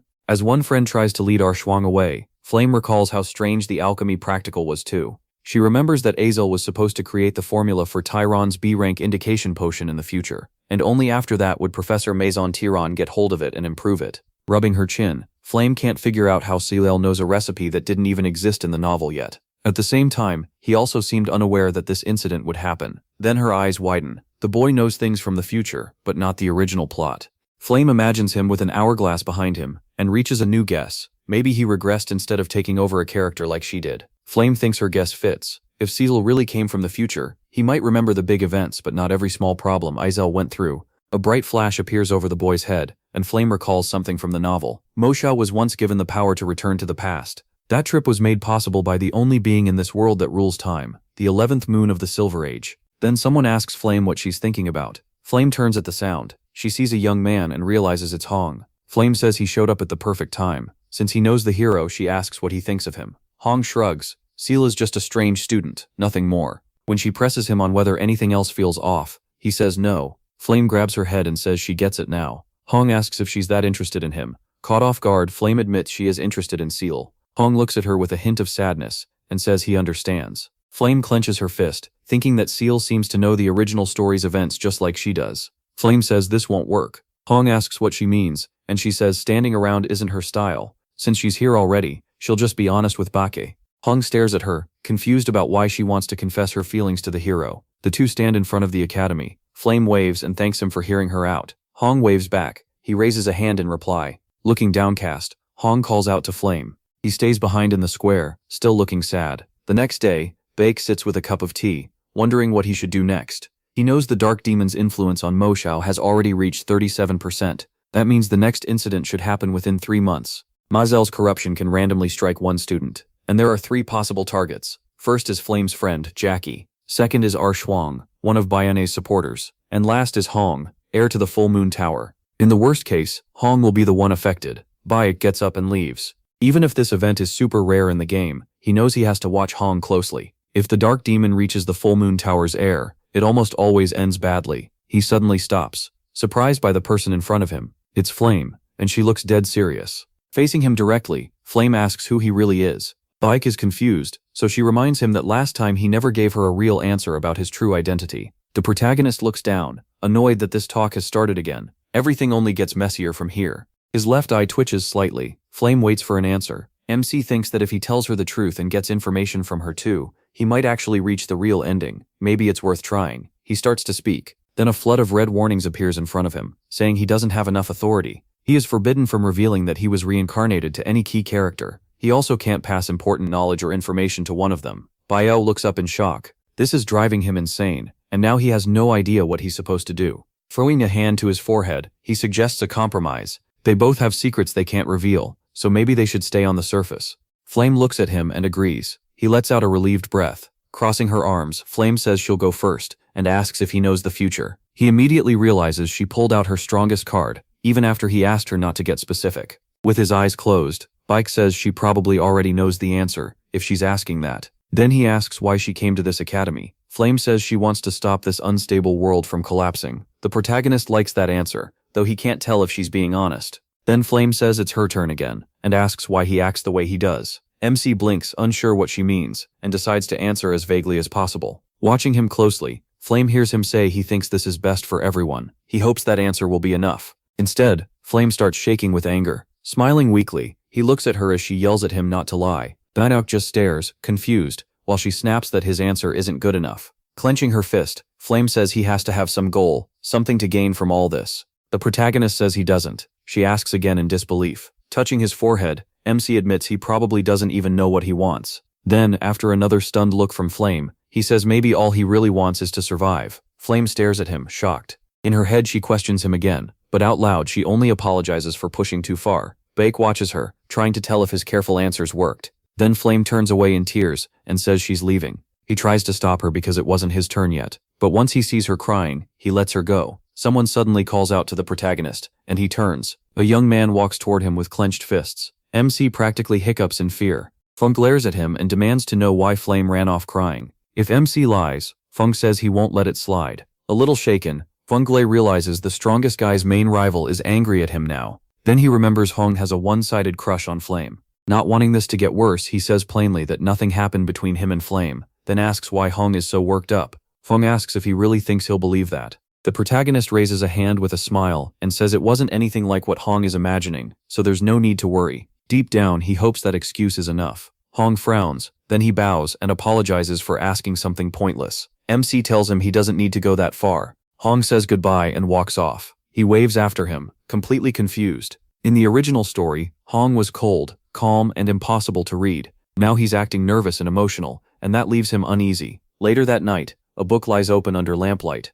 Engzel sits at her desk with her eyes closed, frustrated because she can't focus. She opens her eyes, then she goes to Bake, and says she has a question. When he asks what it is, Engzel wants to know about that mixing method. Did he really invent it on the spot? A little embarrassed, the protagonist says that's basically what happened. Engzel stares at him in shock. She says nothing for a moment. Holding her blue book tight, Engzel thinks about how she always saw herself as a genius. She believed that if she kept working, she would surpass her teacher.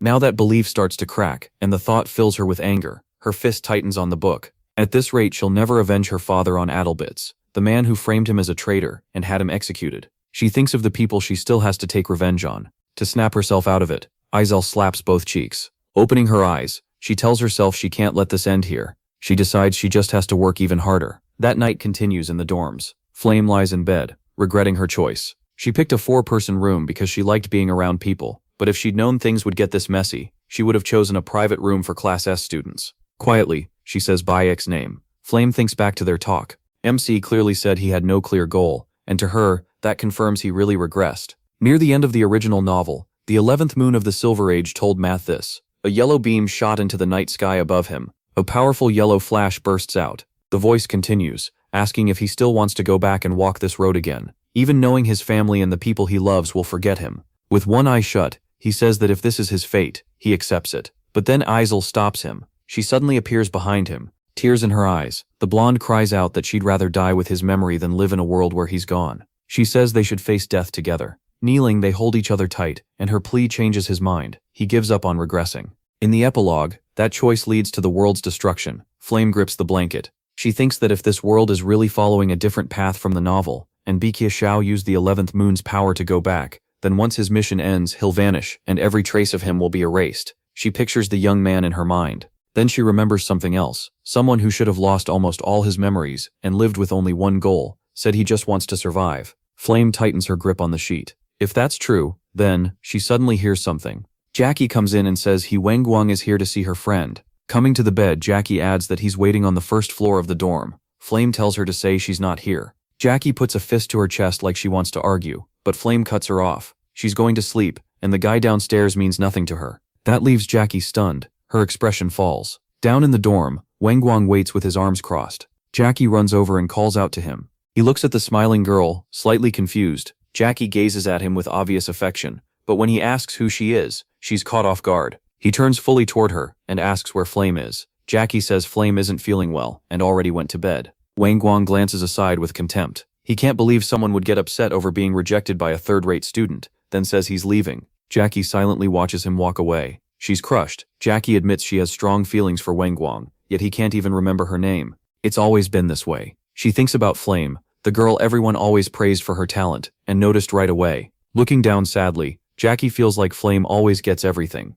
Even Rayong's heart, she thinks was taken by Flame too. Jackie remains outside the dorm alone. Clenching her fists, she burns with anger. In the academy's first main tower, a mustached man confronts Professor Maison Tyron, saying she was made a fool of by an ordinary student. She admits she has no excuse. This man is Stello Academy's vice principal, Akihaten, and he reminds her how high everyone's expectations are. He then asks whether her research on the random sequence convergence method with the Doctors of the Moon Shadow Order is moving forward. Maison Tyron smiles and says she won't let him down. Akihaten places a hand on her shoulder and says that's good, he's counting on her. She promises to handle everything properly. After she leaves, he watches her go and calls her an idiot. Touching her chest, Maison Tyron walks away, while Akihaten thinks she has no idea she's just being used. Glory has completely blinded her. He finds it laughable that a mage meant to fight demons is doing research for them instead. With his hands behind his back, Akihaten says he's waiting for the day magical alchemy and engineering are finally completed. Nearby, there's a huge stack of papers, and the blonde carrying them complains that she can't see. Someone kindly lifts part of the stack, blocking her view.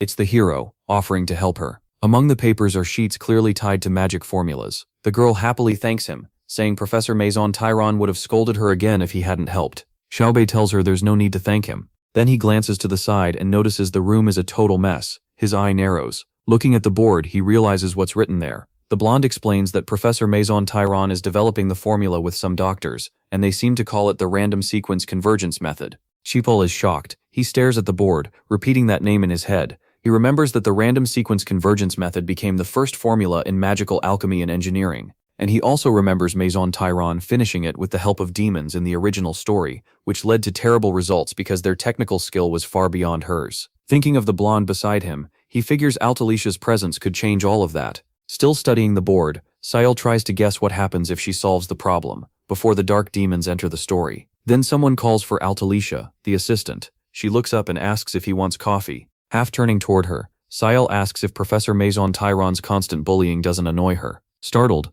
Altalicia asks why he would say that. He tells her he has a simple way for her to pay the professor back. She still can't believe what she's hearing. Sayal just smiles back. Confused, she clenches her fists and says she's only an assistant. How could she ever get back at someone like that? If she gets fired, she'll end up on the street. A part of her even thinks being homeless might be interesting. Then Xiaobei gives her another choice. Become a better alchemist than Professor Maison Tyron. Shocked, she asks what he means, and Xiaobei says that if she does, no one will be able to push her around again. Tears fill Altalicia's eyes. She twists her hands together and quietly admits that would be nice. Cyron can tell she's exhausted. There's no way she's happy doing all the dirty work. Maison Tyron dumps on her in that dusty storage room. He knows Altalicia dreams of becoming an alchemist and creating useful things, and she has the talent to do it. In fact, Ciel knows she'll become the brightest alchemist of her generation, making invention after invention. Hope seems to light up around her. Standing beside him, Altalicia apologizes for not even making coffee. Ciel tells her it's fine. Smiling at her, he thinks she's never had the chance to prove herself, so her dream was pushed aside,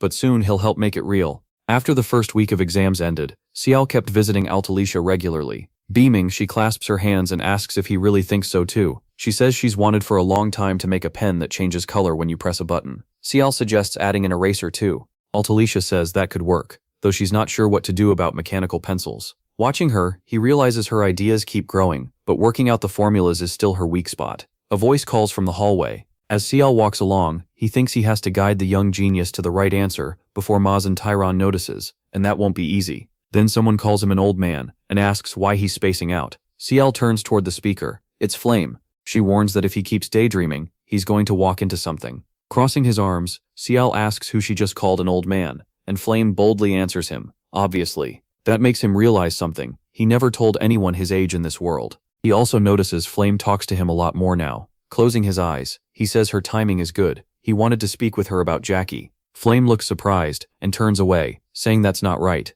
Ciel snaps that he hasn't even said anything yet, then asks her to keep an eye on her friend. That catches Flame off guard. Ciel explains that Jackie may not be in her right mind right now. If she's fallen under a dark demon's influence, her emotions will be dangerously unstable. Flame lowers her gaze and folds her arms, saying she doesn't really understand, but she and Jackie are going hunting this weekend, so she'll watch her there. Ciel thanks her. As he thinks it over, Ciel remembers hunting season has started, so it's obvious where the girls are headed. The answer is the graveyard. Ciel knows where they're headed, the place where episode 4 starts, Martavis Cemetery. All the main cast will be there, including Seong, Izel, and Flame. A huge fight is waiting for them, and a rank 5 necromancer will show up. That necromancer comes with a pack of skeletons. Ciel doesn't want to change history too much, but there is a hidden reward there that would really help with the familiar contract ceremony. Ciel walks up to Hanwal and hands over a paper. He says it's his request. Hanwal reads it, brings up training, then says Ciel won't learn much about swordsmanship or knightly honor at Stell Academy. Caught off guard, Ciel asks him to repeat that.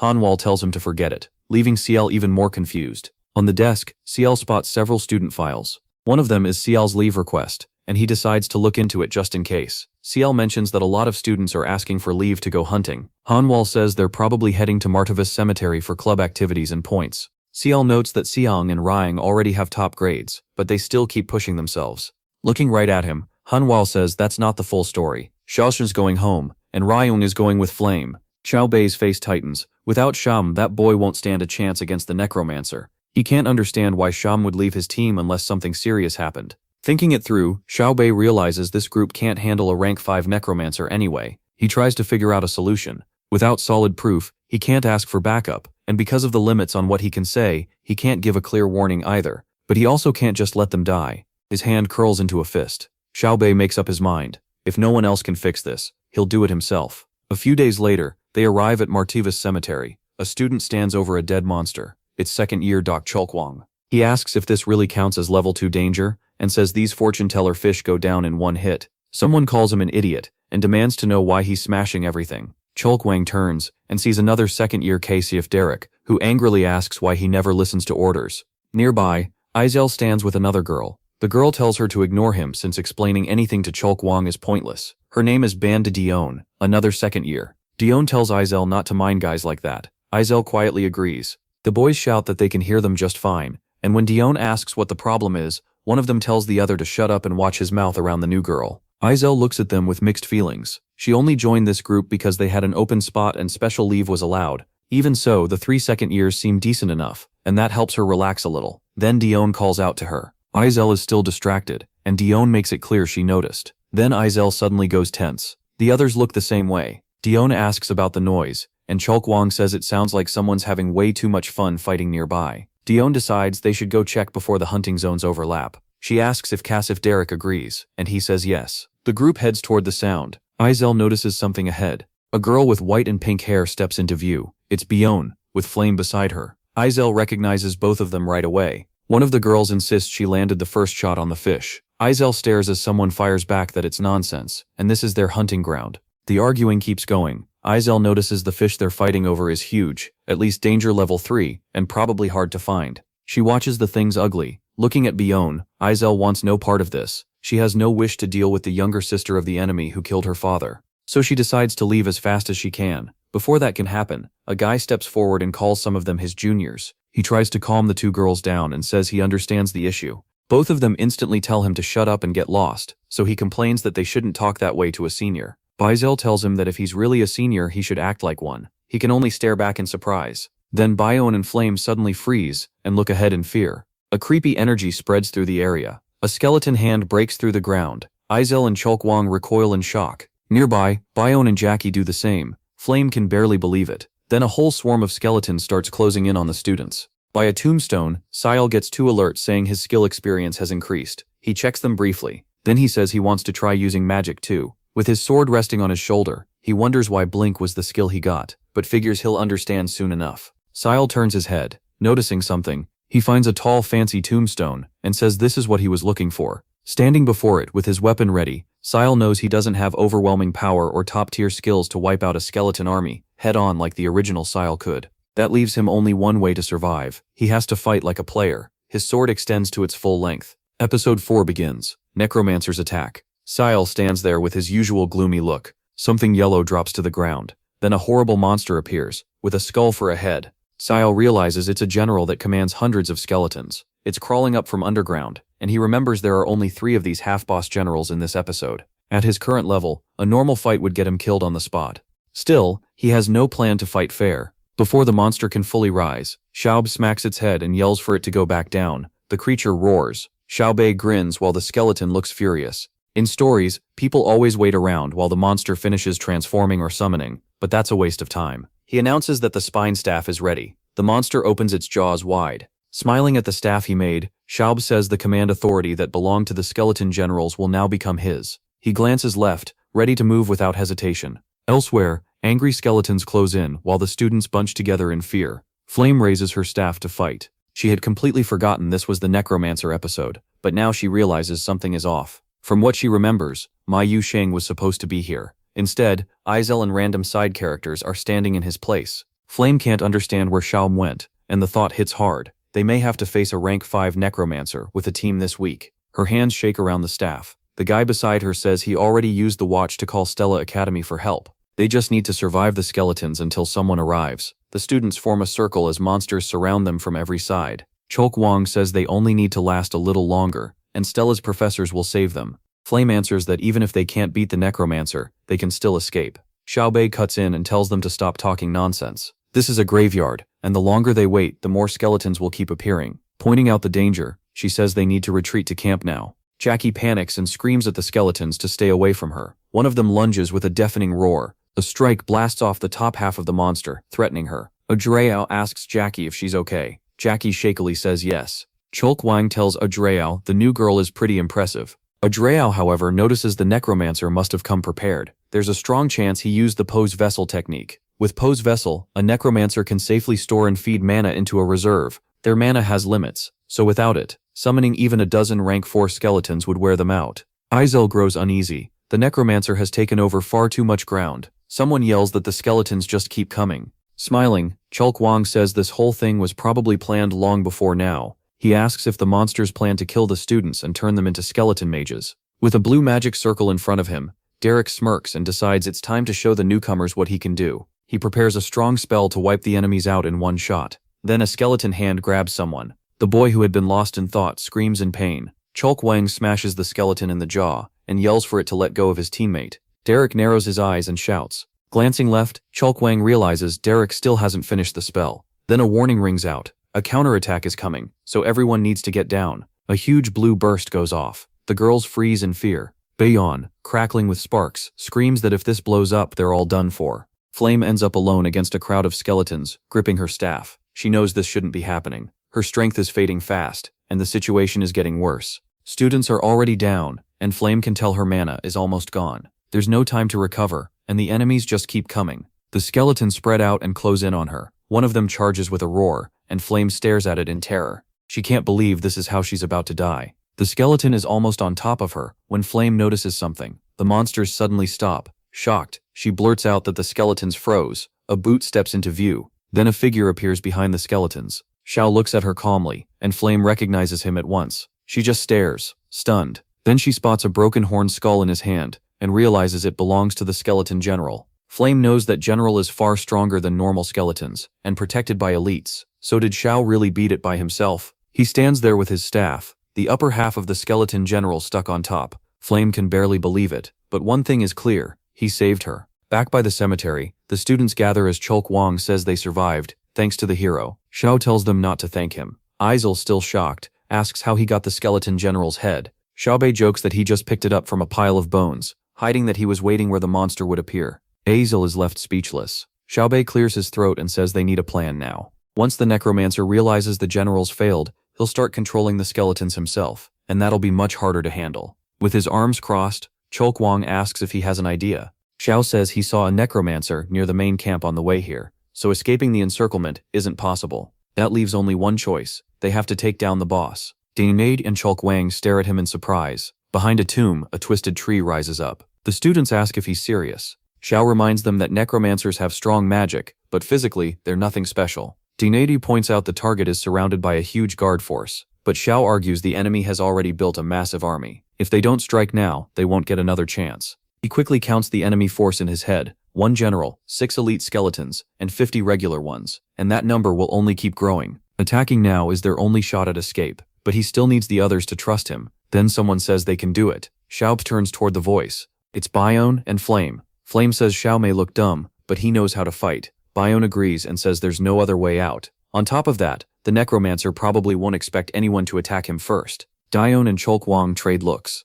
They admit they have no idea where the others got this confidence, but since they can't escape alone, they'll join in. At this point, they have to try everything. Xiaobei looks genuinely surprised. Dagano smiles and tells him they need to move before the necromancer figures anything out. The graveyard stays twisted and unnatural around them. Then another voice speaks up, saying he's lucky to have the chance to meet Stella's little chicks. A nasty-looking young man in a hood appears. This is the Dark Tower Mage, the rank 5 necromancer.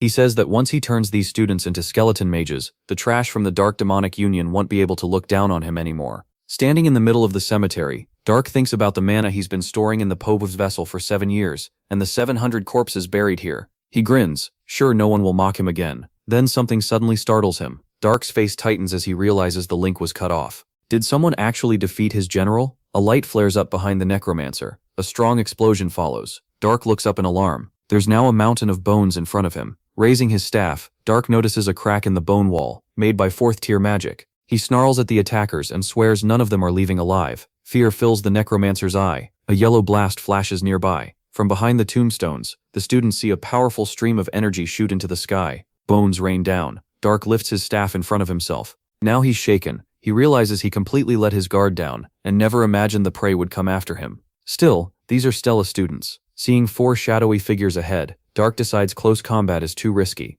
He didn't want to use this yet, but now he has to call in his elite guards. Dark bites his thumb. Throwing his arms wide, he summons his protectors. 2 terrifying skeletons appear. More undead gather around the necromancer, forming a shield around him. Dark suddenly coughs up blood. He wipes his mouth and realizes he pushed the summoning too far and damaged himself inside, but decides it should be enough. Then he orders his warriors to crush these idiots. The skeletons advance with slow, eerie sounds. Watching them fight, the necromancer smiles and starts to relax. But then the hero appears right behind him. Dark spins around in horror. He demands to know who's there. Sile just looks at him with a calm smile. The two stand face to face. Staring with his mouth open, Dark asks who the hell Sile is and where he came from. Sile only smiles back. The necromancer is stunned. He had been watching the Stella students through his undead, so how did he miss this? Then it starts to click. He sees his general. Sile is holding a staff with the general's skull hanging from the top. The skull drops and smashes against the ground. Dark grabs his chest and coughs up blood, struggling to breathe.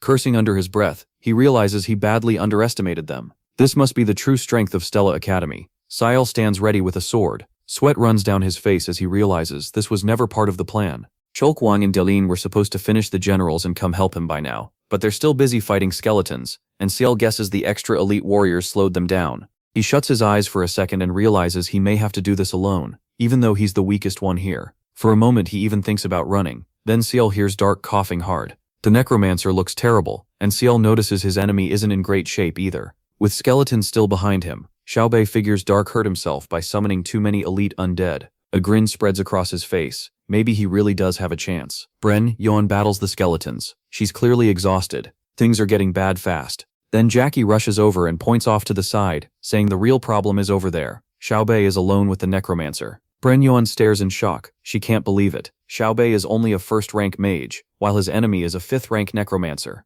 That fight is completely unfair. A strong purple flash bursts out. Watching from the side, Beyond mutters that if the hero dies, she'll dig him back up and bury him again. In her head, she begs him to hold on. Sile looks ahead in fear. He uses his skill. Huge bones rise in front of him. Something flashes behind him, and he uses the skill again. A white burst fills the area. Hero and necromancer crash into close combat. Dark shouts with his mouth wide open that he won't let Sayal win. Holding 2 measuring cups, Sayal grins. He had planned for this and brought cola potions with him, perfect for melting bones. From behind a wall of bones, Dark screams that this can't be happening, as his barrier starts failing. The bone shield dissolves right in front of him. With a crazed look, Dark snarls and calls Sayal a filthy rat. Then he uses bone spears. Sayal gets behind the necromancer and knows this is the perfect moment to attack. Smiling, he raises his sword, but Dark turns around with a savage grin. Sayal curses as a bone shoots up from the ground. He cries out, and blood sprays across him. Fighting through the pain, Sayal glares at the necromancer. He knows he got trapped.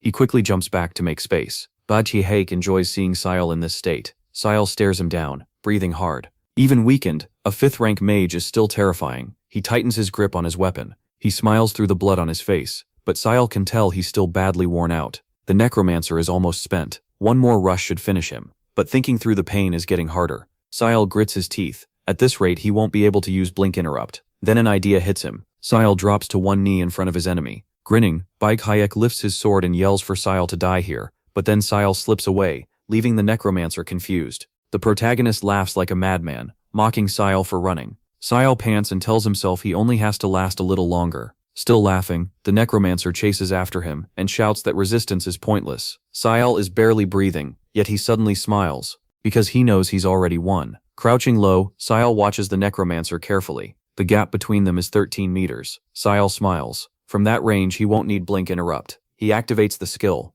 Blood drips from Baik Hayek's mouth as he stares in shock. His eye widens. Sayal appears beside him and raises his sword. With a shout he brings it down. The blade drives through the necromancer, and blood bursts everywhere. Nearby, Cholkwang stares as the skeletons start falling apart. Their bodies crumble into dust. Cholkwang can't believe Sayal actually beat the necromancer. Jackie is just as stunned. On her knees, she says she can't believe it. The students cheer, realizing they're saved. Lying on the necromancer's corpse, Sayal lifts his head and groans that he's exhausted and wants to go home. After that, Stella's magic knights escort the students back to the academy, where someone calls out to Sayal. It's Han Wol. He jokes that Sayal said he was going to the mountains for fresh air, but somehow ended up in a graveyard instead. Standing there with his leg bandaged, Sayal apologizes. Han Wol says academy rules still apply, so points must be taken. Sayal lowers his eyes guiltily, but Han Wol keeps a stern face and adds that risking punishment to save his classmates was admirable, so Sayal will also get bonus points. He just has to wait.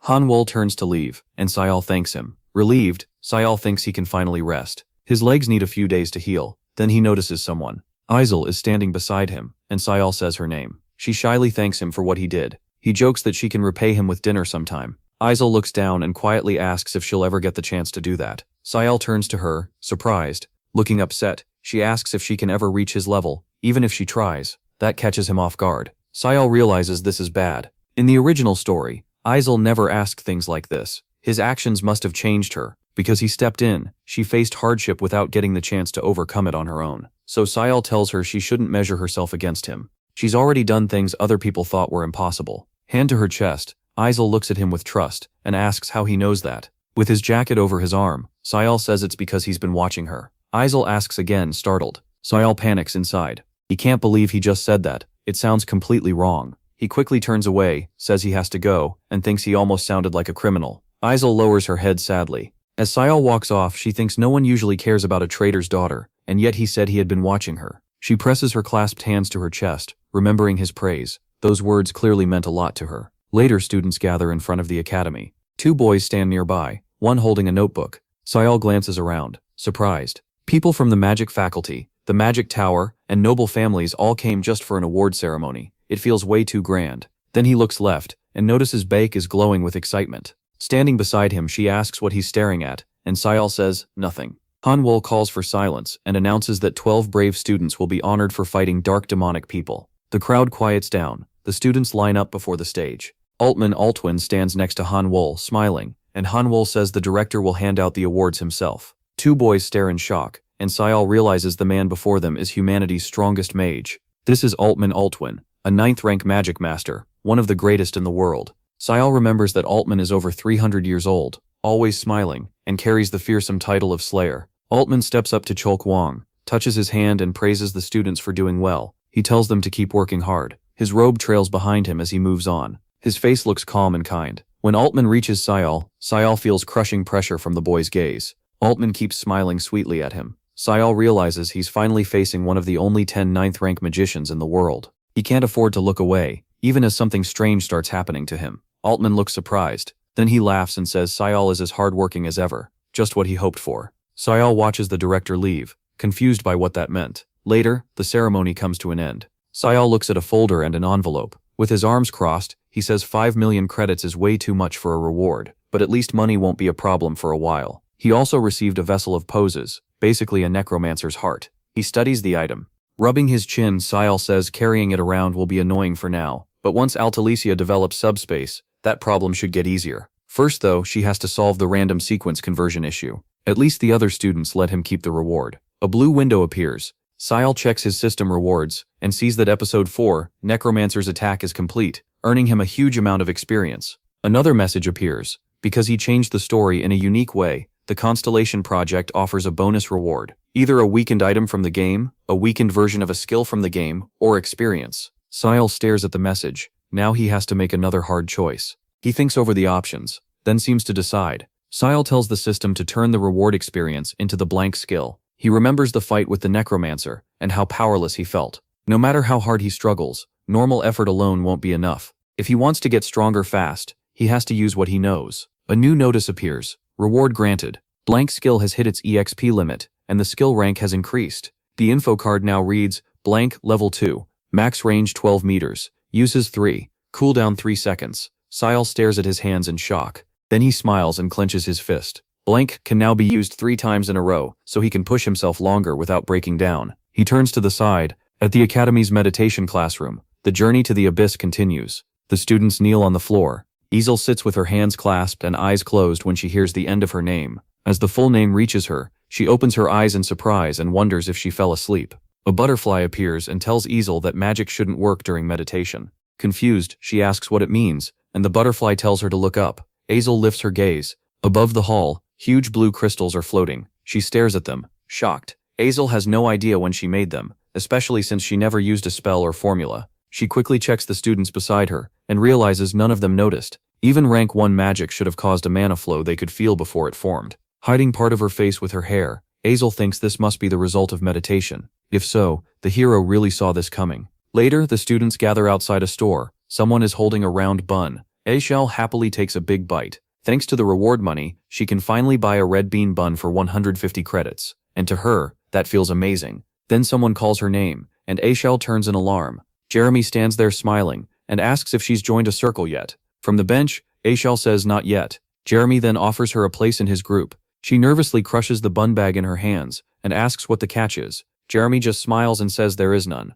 He claims he simply likes her, and would be happy to have her join. Looking down, Ezel knows he's lying. He only wants to make her another trophy. Jeremy tells her she's wrong not to trust him, and insists there are no conditions. He leans in close and says all she has to do is join, and stay by his side. Then he'll take care of her. She knows who he is, right? Ezel lowers her eyes sadly. She knows exactly what kind of person is standing in front of her. The Scalvan Empire and the Kingdom of Hombie on Adalevet are on bad terms, so being under Crown Prince Jeremy's protection really could make her life easier. She wouldn't have to settle for something as small as a plain bun anymore. Angel tightens her grip on the bag. If she accepts, she could stop living with the shame of being called a traitor's daughter. She knows she shouldn't, but she still starts to answer, and Jeremy waits with a pleased smile. Suddenly, a hand swings in. Flame rushes over and smacks Ezel on the head. Ezel freezes in shock. Jeremy stares at Flame, completely confused. Flame is out of breath, her hand still raised from the hit. Her eye is wide with emotion. Then she explodes at Ezel, who has no clue what's going on.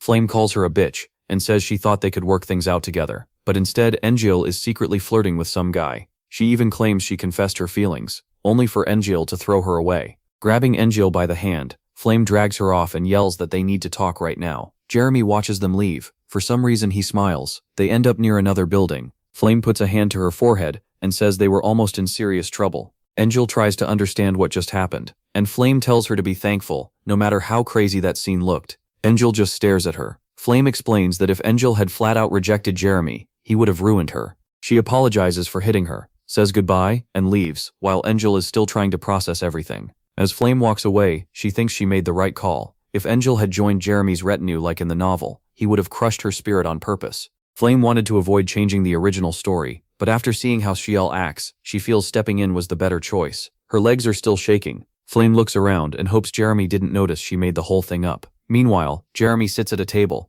Taking a sip from his drink, he recalls that the girl who interrupted him and Azel was named Flame. The golden drink ripples in his cup, as he says she's pretty cute. Everything she said to pull Azel away was obviously a lie. Smiling to himself, Jeremy decides Flame is far more interesting than Angel, and now he wants her instead. Later, class begins at the academy. Han Wall points at the screen and says, "Today's lesson is about the next mission. This time, the students won't be dealing with first-level monsters." Angel and Flame listen closely as he explains they'll be facing something more dangerous. Han Wall says it's a strategy exam. The students will split into teams, study all the information on their target, and beat it through planning. Since the enemy is a mid-level monster, they'll get time to prepare. Back listens carefully. Han Wall adds that they already have data on the monster's habitats and terrain, so each team must pick the target that suits them best. This time, classes S and O will work together. The exam is in 4 days, and teams can have up to 6 people. They need to submit a roster. Angel looks miserable. She hates group work. Then she hears someone asking the princess to let them join her team.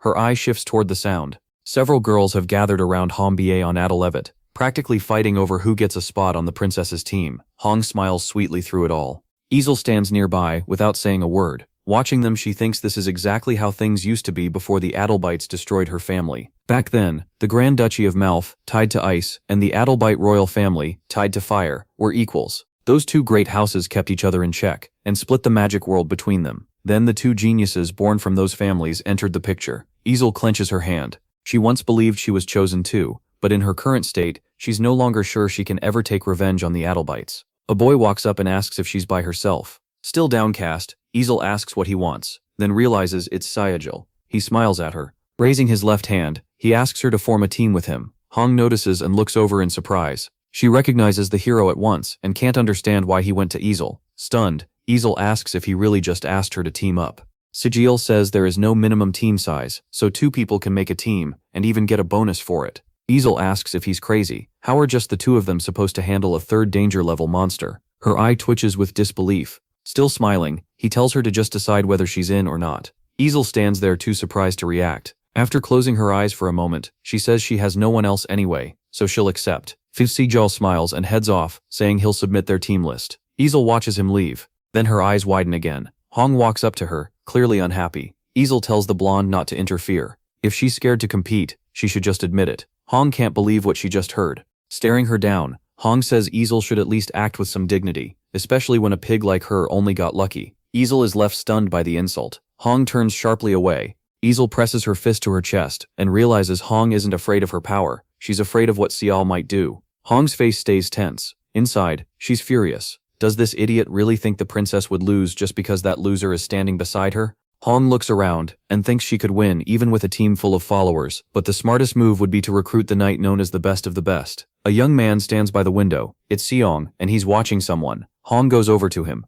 He greets the princess and asks what's going on. She asks if he already has a team, and Seong says no, he planned to do it alone. Hong asks him to team up with her. Seong asks why. With a smile, Hong says Seong and Azel already formed a team. His eyes widen. Both of them look toward the pair as Hong says those two probably won't choose an ordinary mid-level monster. More likely, they'll aim for something far tougher. Not far away, Sial and Azel are talking casually. Hong looks back at Sial and asks again. He keeps watching their rivals in silence, then slowly smiles. He says he understands now, and competing with Sial for once could actually be fun. Hong smiles back and says they have a deal. Her eye narrows, focused on them. Sial and Azel stand ahead while Seong thinks that this time, he'll beat them in every way. Neither Hong nor Seong takes their eyes off their rivals. After 4 days of preparation, the exam finally begins. A huge purple monster appears before the hero. The students face the giant creature. Han Wall, holding a white tablet, announces that the ability test for classes O and S is now starting.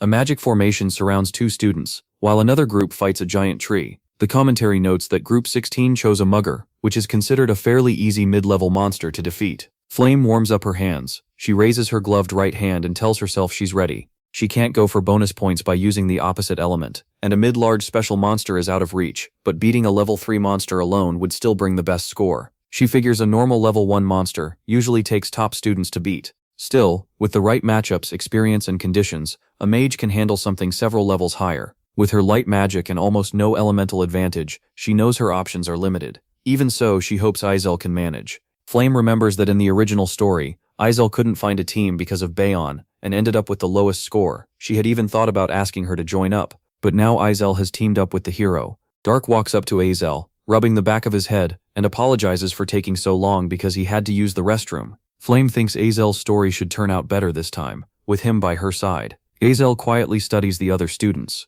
Group 16 gets praised for doing well. Next up is Group 17. Flame blurts out that it's her turn. She walks past Dark and Azel. Dark tries not to look at her as she passes. Then Flame steps on her own shoelace. She stumbles forward. Dark catches her by the collar. He keeps her from crashing to the ground. Both of them look startled. One of her laces has come undone. Flame turns back and thanks him. Dark tells her to tie her shoes instead. Looking down, she realizes he's right. Then she remembers Jackie offered to tie them earlier. Flame is sure they were tied before, so this catches her off guard. Still, she's grateful Dark saved her from embarrassing herself. When he offers to help, she says she can handle it. With her laces fixed and staff in both hands, Flame gets ready to fight. Someone asks if she's really taking this on alone, and yes, she is. From her face alone, the question comes up again. Does she really plan to beat it by herself? A giant boar with huge fangs stands in front of Flame. One observer points out that it has no special attribute, so using opposite elements won't help. The boar glares with glowing red eyes as Group 17's test begins.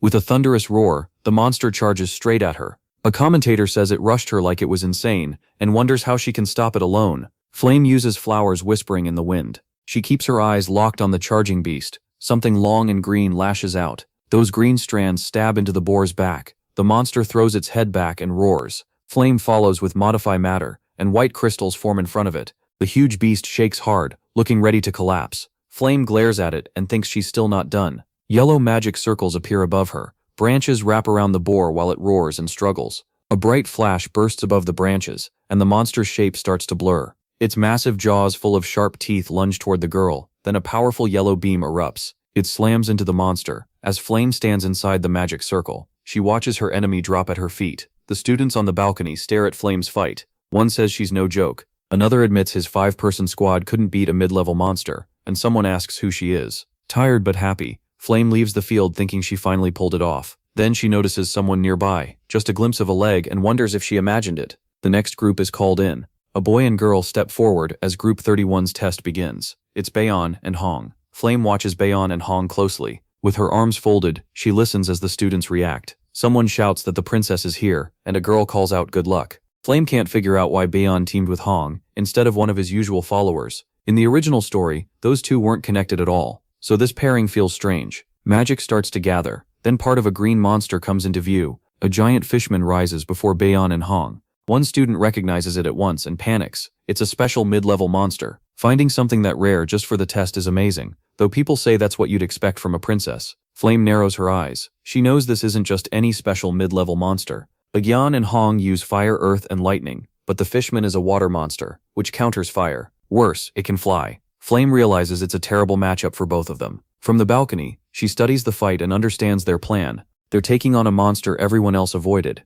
even giving up elemental advantage because they want the highest score possible. But that only matters if they win. Blue wings spread behind the fishman. It looms over the two students. Then it opens its huge mouth and roars. Bayon and Hong just smile at it. She says it's time to start, and he agrees. They move into position. The students on the balcony are confused. One asks what this team is doing, and another says he thought they'd attack right away. Hong steps behind Bayon, and a commentator is shocked that the swordsman is taking position behind the mage. Hong only smiles. Then he leaps up, leaving Bayon alone below. A small dagger flashes in his hand as he hangs in the air. Maud and Archihayden watch. One says that's a strong first-year jump, but Archihayden points out it still isn't enough to reach the fishman, and he can't jump again mid-air. The monster looks surprised. Archihayden can't tell what Hong is planning. He just keeps smiling, dagger glowing in his hand. Stones suddenly rise into the air. Hong lands on one and shoots upward on a blast of yellow flame. Bayon boosted him, launching her partner above the monster's head.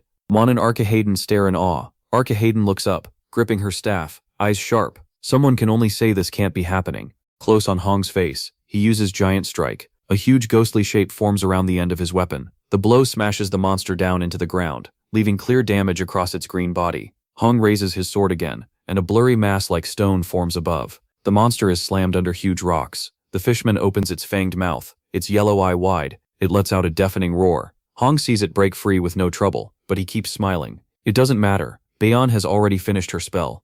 Bayon's pink hair flickers as powerful energy swirls around her. Then a massive beam blasts the monster. The crowd watches in shock. The fishman seems to melt away as it screams, and someone points out it's resisting fire better than most of its kind, yet it's still being destroyed. Bayan and Hong stand there looking completely in control. With a grin, Hong says it's over. The monster breaks apart into countless black pieces. Only a dark cloud is left in the air. A commentator says the fight is done. The monster never even got to attack. The students are stunned. One says this year's first years are insane, and another says they might even reach the level of that Class S genius. Bayan and Hong stand victorious. A rare smile spreads across Bayan's face as she thinks of Dark, and tells herself that no matter what monster he picks, he won't beat her result. She looks over with a confident smile. Sure, this time she'll win. Then Dark and Isel step up, and he calmly asks for 5 monsters of the same level to be summoned for them. Bayan is stunned. Nearby, a student asks if he heard that right. Another says 5 people can barely handle 1 mid-level monster, and these 2 want to face 5. People stare at Dark and Isel. Someone says he'd heard rumors about the guy, but now he seems flat out crazy. The so-called crazy young man doesn't react. Dark shapes begin appearing around them. Monstrous outlines gather around Dark and Isel as someone announces the summoning is complete. A shocked young researcher with glasses is introduced as Vichin. Spotting the horned toad, he immediately identifies it as Heimer. Then comes a sand-manned black bull, followed by 2 more monsters. The researcher identifies them one by one. They're Kaiden and Nami's slime. The last one is a sensitive hearing bat, and Vichin admits this lineup is unbelievable. Bayan turns to Seong and asks if he understood any of that. Seong just smiles. He says he's really curious about what Ciel is planning, and can't wait for the fight to start. Ciel and Isel stand inside the circle. Han Wall asks one question: who picked these monsters? Ciel plainly says he did. With giant monsters surrounding them, Han Wall says a knight like Ciel can still score even in this mess, but a mage can't. To him, this setup is way too harsh on Isel. Ciel only smiles and says that's not true. He tells the teacher this plan was made for Isel in the first place.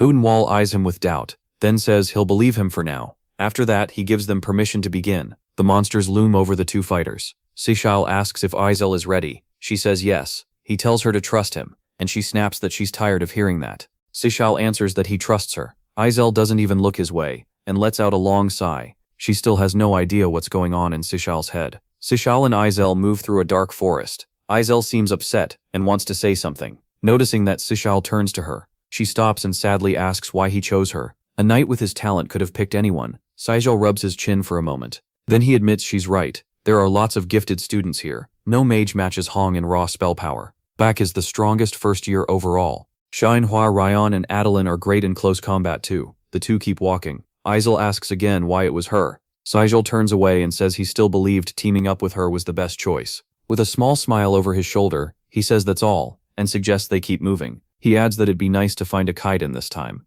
Isel stares at him wide-eyed, clearly hit hard by his words. She grips her staff with both hands. Isel still doesn't fully get what he meant, but she believes he had a reason for choosing her, so she decides to prove he was right. White streams of energy begin flowing around her. The men watching from the balcony realize she's using ephemeral resonance. They're stunned. This only happens when a 6th rank mage or higher sinks fully into the subconscious, and at peak focus, all that mana can surge back out at once. Isel rises into the air with her eyes closed, and someone blurts out in shock that a first year is doing this. Looking back at her, Shiel thinks she truly deserves the title Mistress of Winter. Then he decides it's time to start. His plan for fighting 5 mid-level monsters with only 2 people is ready. He lifts off the ground and activates Blink. Shiel swings at the frog, and his blade connects. His expression stays focused. The toad's body splits open and blood pours out. The strike landed on the front of Heimer's body. Shiel sees he's disabled it for the moment. Next up is the sand-manned black bull. Its red eye locks on. The toad lashes out its long tongue and croaks loudly. The fight keeps building. Tears seem to run from Heimer's eyes. Meanwhile, the bull looks ready to charge the students. Term studies the monsters and realizes everything is unfolding, just like he wanted. The black monster with the red eye moves. Nami's blue slime appears, and then the other ghostly creatures. Term's whole plan is simple: make the 5 mid-level monsters wipe each other out. The watching students can hardly believe it. Someone suddenly shouts that the monsters are attacking each other. Tian smiles to himself. Everything is going exactly as planned. Using one enemy against another is called the borrowed knife strategy. You save your own strength by making others do the job. In Aethel World, veteran players tested ways for small teams to beat groups of monsters, and they built this method around the creature's own traits and instincts. Tian Smile's attack on the toad was the first step. He targeted Heimer first. After taking damage, the horn on its head turns red. Sumir remembers this from an earlier fight. That reaction triggers the bull's instincts, so the black beast charges at the source of irritation. The enraged bull kicks up sand as it rushes in. That sand hits Nami's slime. The slime reacts right away, making a huge amount of water to keep from drying out. Waves spread under Sile's feet, and he thinks it's perfect. Thanks to the exam barrier, neither he nor Heimer gets swept away. Then a bird appears behind him. Sensing all that moisture, the Kaiden starts screaming at an insanely high pitch. It drops down onto the water. Now the bat joins in, the last monster to enter the clash. With its sharp hearing, it goes straight for the Kaiden. The bird instantly has its hands full. Even Nami's slime looks twisted with fury. Those two crash into each other next. At the same time, the bird and bat tear into each other without holding back. The teachers watching the match start talking all at once. One points out that these monsters are a terrible mix. Another says Shyle understands their traits so well that this strategy never would have crossed her mind, even after studying monsters herself. Another teacher says what impresses her most is Izel's focus. Even with all this chaos, her mana hasn't wavered. Izel remains completely steady. Shizel stands in front of her with his sword ready, and the teacher notes that Izel truly trusts her knight. Shizel glances to the side and spots a Kaiden above Izel's head. He uses blink and appears right beside the bird. The hit sends Kaiden crashing behind Izel. The two fight as a team, each covering the other's back. Shizel's eye sharpens as an explosion goes off above Izel, but she doesn't let it break her focus. Shizel appears in front of her again, and shields her once more. Then he calls out to the princess beside him, and she asks what he wants. Smiling, he asks whether, in her eyes, Shizel is the ideal knight. Shock eyes as she watches him desperately protect her. To her, he looks exactly like a knight guarding his princess. A bright magic circle forms beside her. Light streaks cut across the air. Shielding her eyes, Izel notices the trace of a single drop falling into the water above her. Then she opens her eyes. She's using the crystal flower skill. A blue crystal appears. Then many more gather around Izel. The people on the balcony stare in awe. One girl presses a fist to her chest and whispers that it's beautiful. A huge crystal flower blooms above the bat. Its shape becomes clear. Izel quietly says, "Shatter." The flower explodes apart. Its shards tear into the monsters, drawing sharp screams. The barrage keeps going. One watcher wonders if it's over. Could those two really beat 5 mid-level monsters alone? Another points out the battle still isn't finished. At least Kaiden is still alive, and blue crystals still fill the field. The red eye of the enraged bull flares, and the bat is still standing too. Someone yells that the monsters have recovered. One teacher says the student sadly couldn't finish it. Another adds that even so, what the two showed is more than enough for top marks. A hand rises with fingers spread. A yellow sphere forms above Izel, radiating power, and someone remarks on the insane amount of mana pouring out. Izel says, "Strike." Standing in the center of the circle, she looks tiny against those monsters. Lightning tears through the air, and the blast seems to wipe out the monsters. With sparks still dancing around her, Izel looks on in surprise. She can hardly believe this magic came from her. Izel can't believe she pulled this off. Surrounded by crackling yellow lightning, she realizes everything happened just like the hero told her. She remembers what Sial said to her before. Back then, Izel asked if he really meant to fight 5 monsters at once. Stunned, she asked if he'd lost his mind, but he calmly said no. With a smile, he told her she could do anything, because he believed in her. Then he said she should trust him, or at least trust his faith in her. That left Izel staring at him in shock. Izel clenches her fist and thinks about how empty her life felt before. She had no faith in her future, and no one who truly supported her or accepted the path she wanted. Slowly she lowers her hands from her face. Then she sees the hero walking away from her. She watches his back as he moves forward. Izel feels like everything has changed. For the first time, she's starting a real journey. To her, the hero is like a light leading the way, a guiding star showing her out of the dark. A voice announces that Group 32's evaluation is over. Izel is still standing in the center of the circle, and now she looks truly happy. Xiaobei lands by using his sword to slow himself down. He thinks he almost got blasted and grumbles that she could have warned him before casting that spell. The trial exam results are posted. First place goes to Group 32, Xiaobei and Izel, with 199 points. Group 31, made up of Shang and Bion, is second with 137, and they're staring at the list in silence. Bion can't stop looking at the first and second place scores. She admits they got beaten in every way. Lowering her gaze, she says that if they still lost after beating 2 special mid-level monsters that didn't even match their attributes, then they have to accept it. Xiaobei teases that she got over it faster than he expected, and she snaps at him to shut up. Xiaobei glances at him and starts wondering what it would have been like if Xiaobei had been her knight. In her mind, she replaces Xiaobei with the hero. She thinks maybe she could have shown magic on Izel's level too. What she can't understand is why a commoner like him is so attached to Izel. Her imagination paints him kneeling before her throne. Bion tells herself that if an ideal knight exists, he should serve her, the future perfect queen. But that thought only leaves her bitter and tense. Her eyes stay on the winner's score. She knows she hasn't accepted this loss, and she never will, not until she understands it. To do that, she needs to learn more about the hero. With that in mind, Beyond walks away from the results board. Her face is set and serious. Then she notices an unfamiliar girl standing ahead. A moment later, Beyond realizes it's Siren Orkin. Without even meeting her eyes, Beyond walks right past, assuming Siren came to enjoy seeing a princess lose to a team of a commoner and a traitor. Just thinking about Siren annoys her. After Beyond passes, Siren looks back at her. Then she quietly remarks that the blonde still has a lot to learn. Flame sits in the library, writing in a notebook. She can't believe Izel mastered Crystal Flower this early. In the original story, that spell only became Izel's signature much later, after she finally believed in herself and suffered through countless hardships. By this point, Izel was supposed to be sinking deeper, not rising. Flame keeps writing.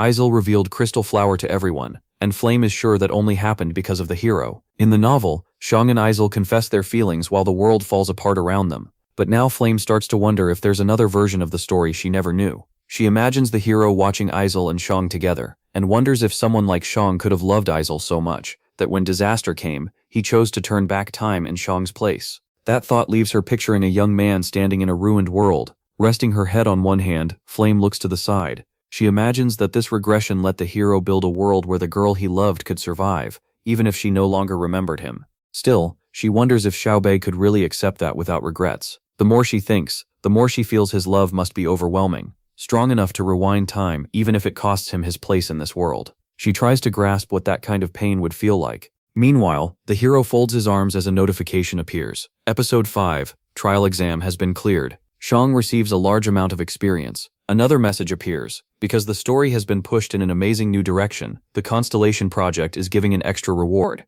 Shao seems oddly unimpressed as he thinks about what to pick this time. He decides he's already improved his abilities enough. What matters now is getting ready for the next episode. So he chooses the item called If and Else Key. His expression turns serious as he waits. The system finishes the search and gives him the reward. Seeing the key in front of him, Shao is satisfied. If and Else Key may not be an ancient relic, but it's still one of the rarest items only top players can get. The key opens a path to the place where the gods exist. Shangwars wants to use it, but first he needs time away from the academy. That's harder now because of the necromancer incident, so he starts thinking through a way around it. Then his eyes sharpen. He's found an answer. Later we're back at the academy. A paper lies in front of him with a strangely funny essay about growing up. Shangwar stretches and says he's finally done with the essay. Smiling, he decides it's time to find a club that fits what he needs, so he heads to the notice board. Rubbing his chin, he studies the club options and tries to pick the best one. There are all kinds of offers: runic calligraphy, spiritual chess, traditional magic games, even a book club.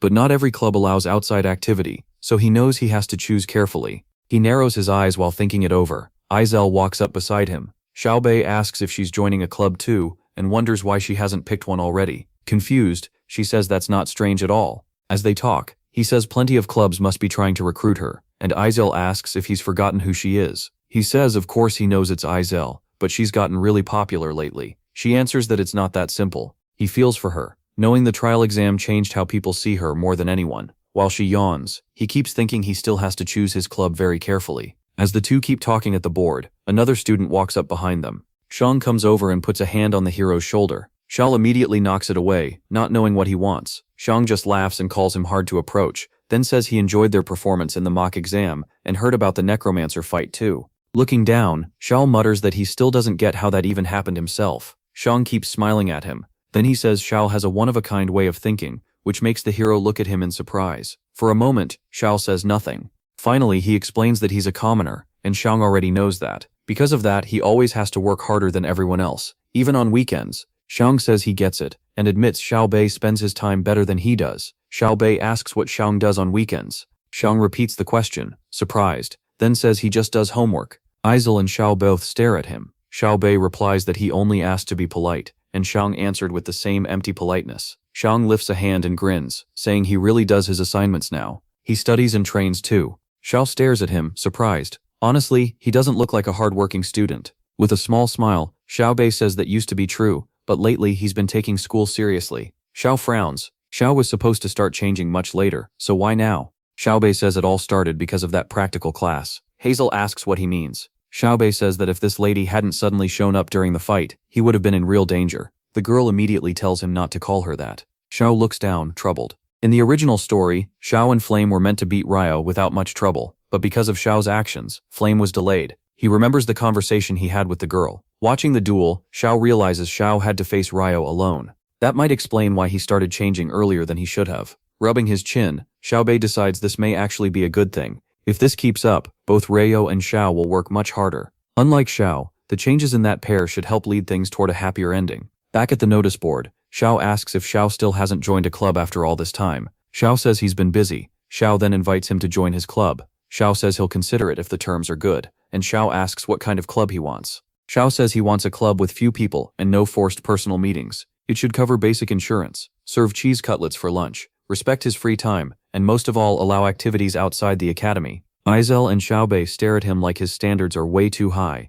Aizel asks where he plans to find a club like that, and what basic insurance even means. Xiao knows a club like this obviously doesn't exist, he's joking. But Xiaobei says if that's what Xiao wants, Xiao and Aizel just gape at him. Still smiling, Xiaobei says he'll make that exact kind of club for Xiao. Xiao asks again, stunned. The three remain by the board as Xiao makes sure Xiao is serious about creating a club for special trips. Xiaobei says yes. Xiao thinks that with Xiaobei's connections, this might actually be possible. Crossing his arms, Xiao asks what Xiao gets out of this. Xiaobei says it's simple. Smiling at him, Xiaobei says Xiao is special. A bit awkward now, Xiaobei says he has no idea what that's supposed to mean. Then, Xiao remembers one of Xiaobei's biggest issues. He's incredibly lonely, so he agrees to make the club, even if Xiaobei's reason is a little weird. Xiaobei beams and asks if he really means it. Xiaobei points at the girl beside him and says yes, but only if she joins too. Aizel blurts out another shocked question. Looking pleased with himself, Xiao thinks this could work out well. In the original story, those two were always together, so now Aizel might help Xiaobei become a little more stable. Xiao happily says he'd gladly welcome a beauty like Lady Aizel.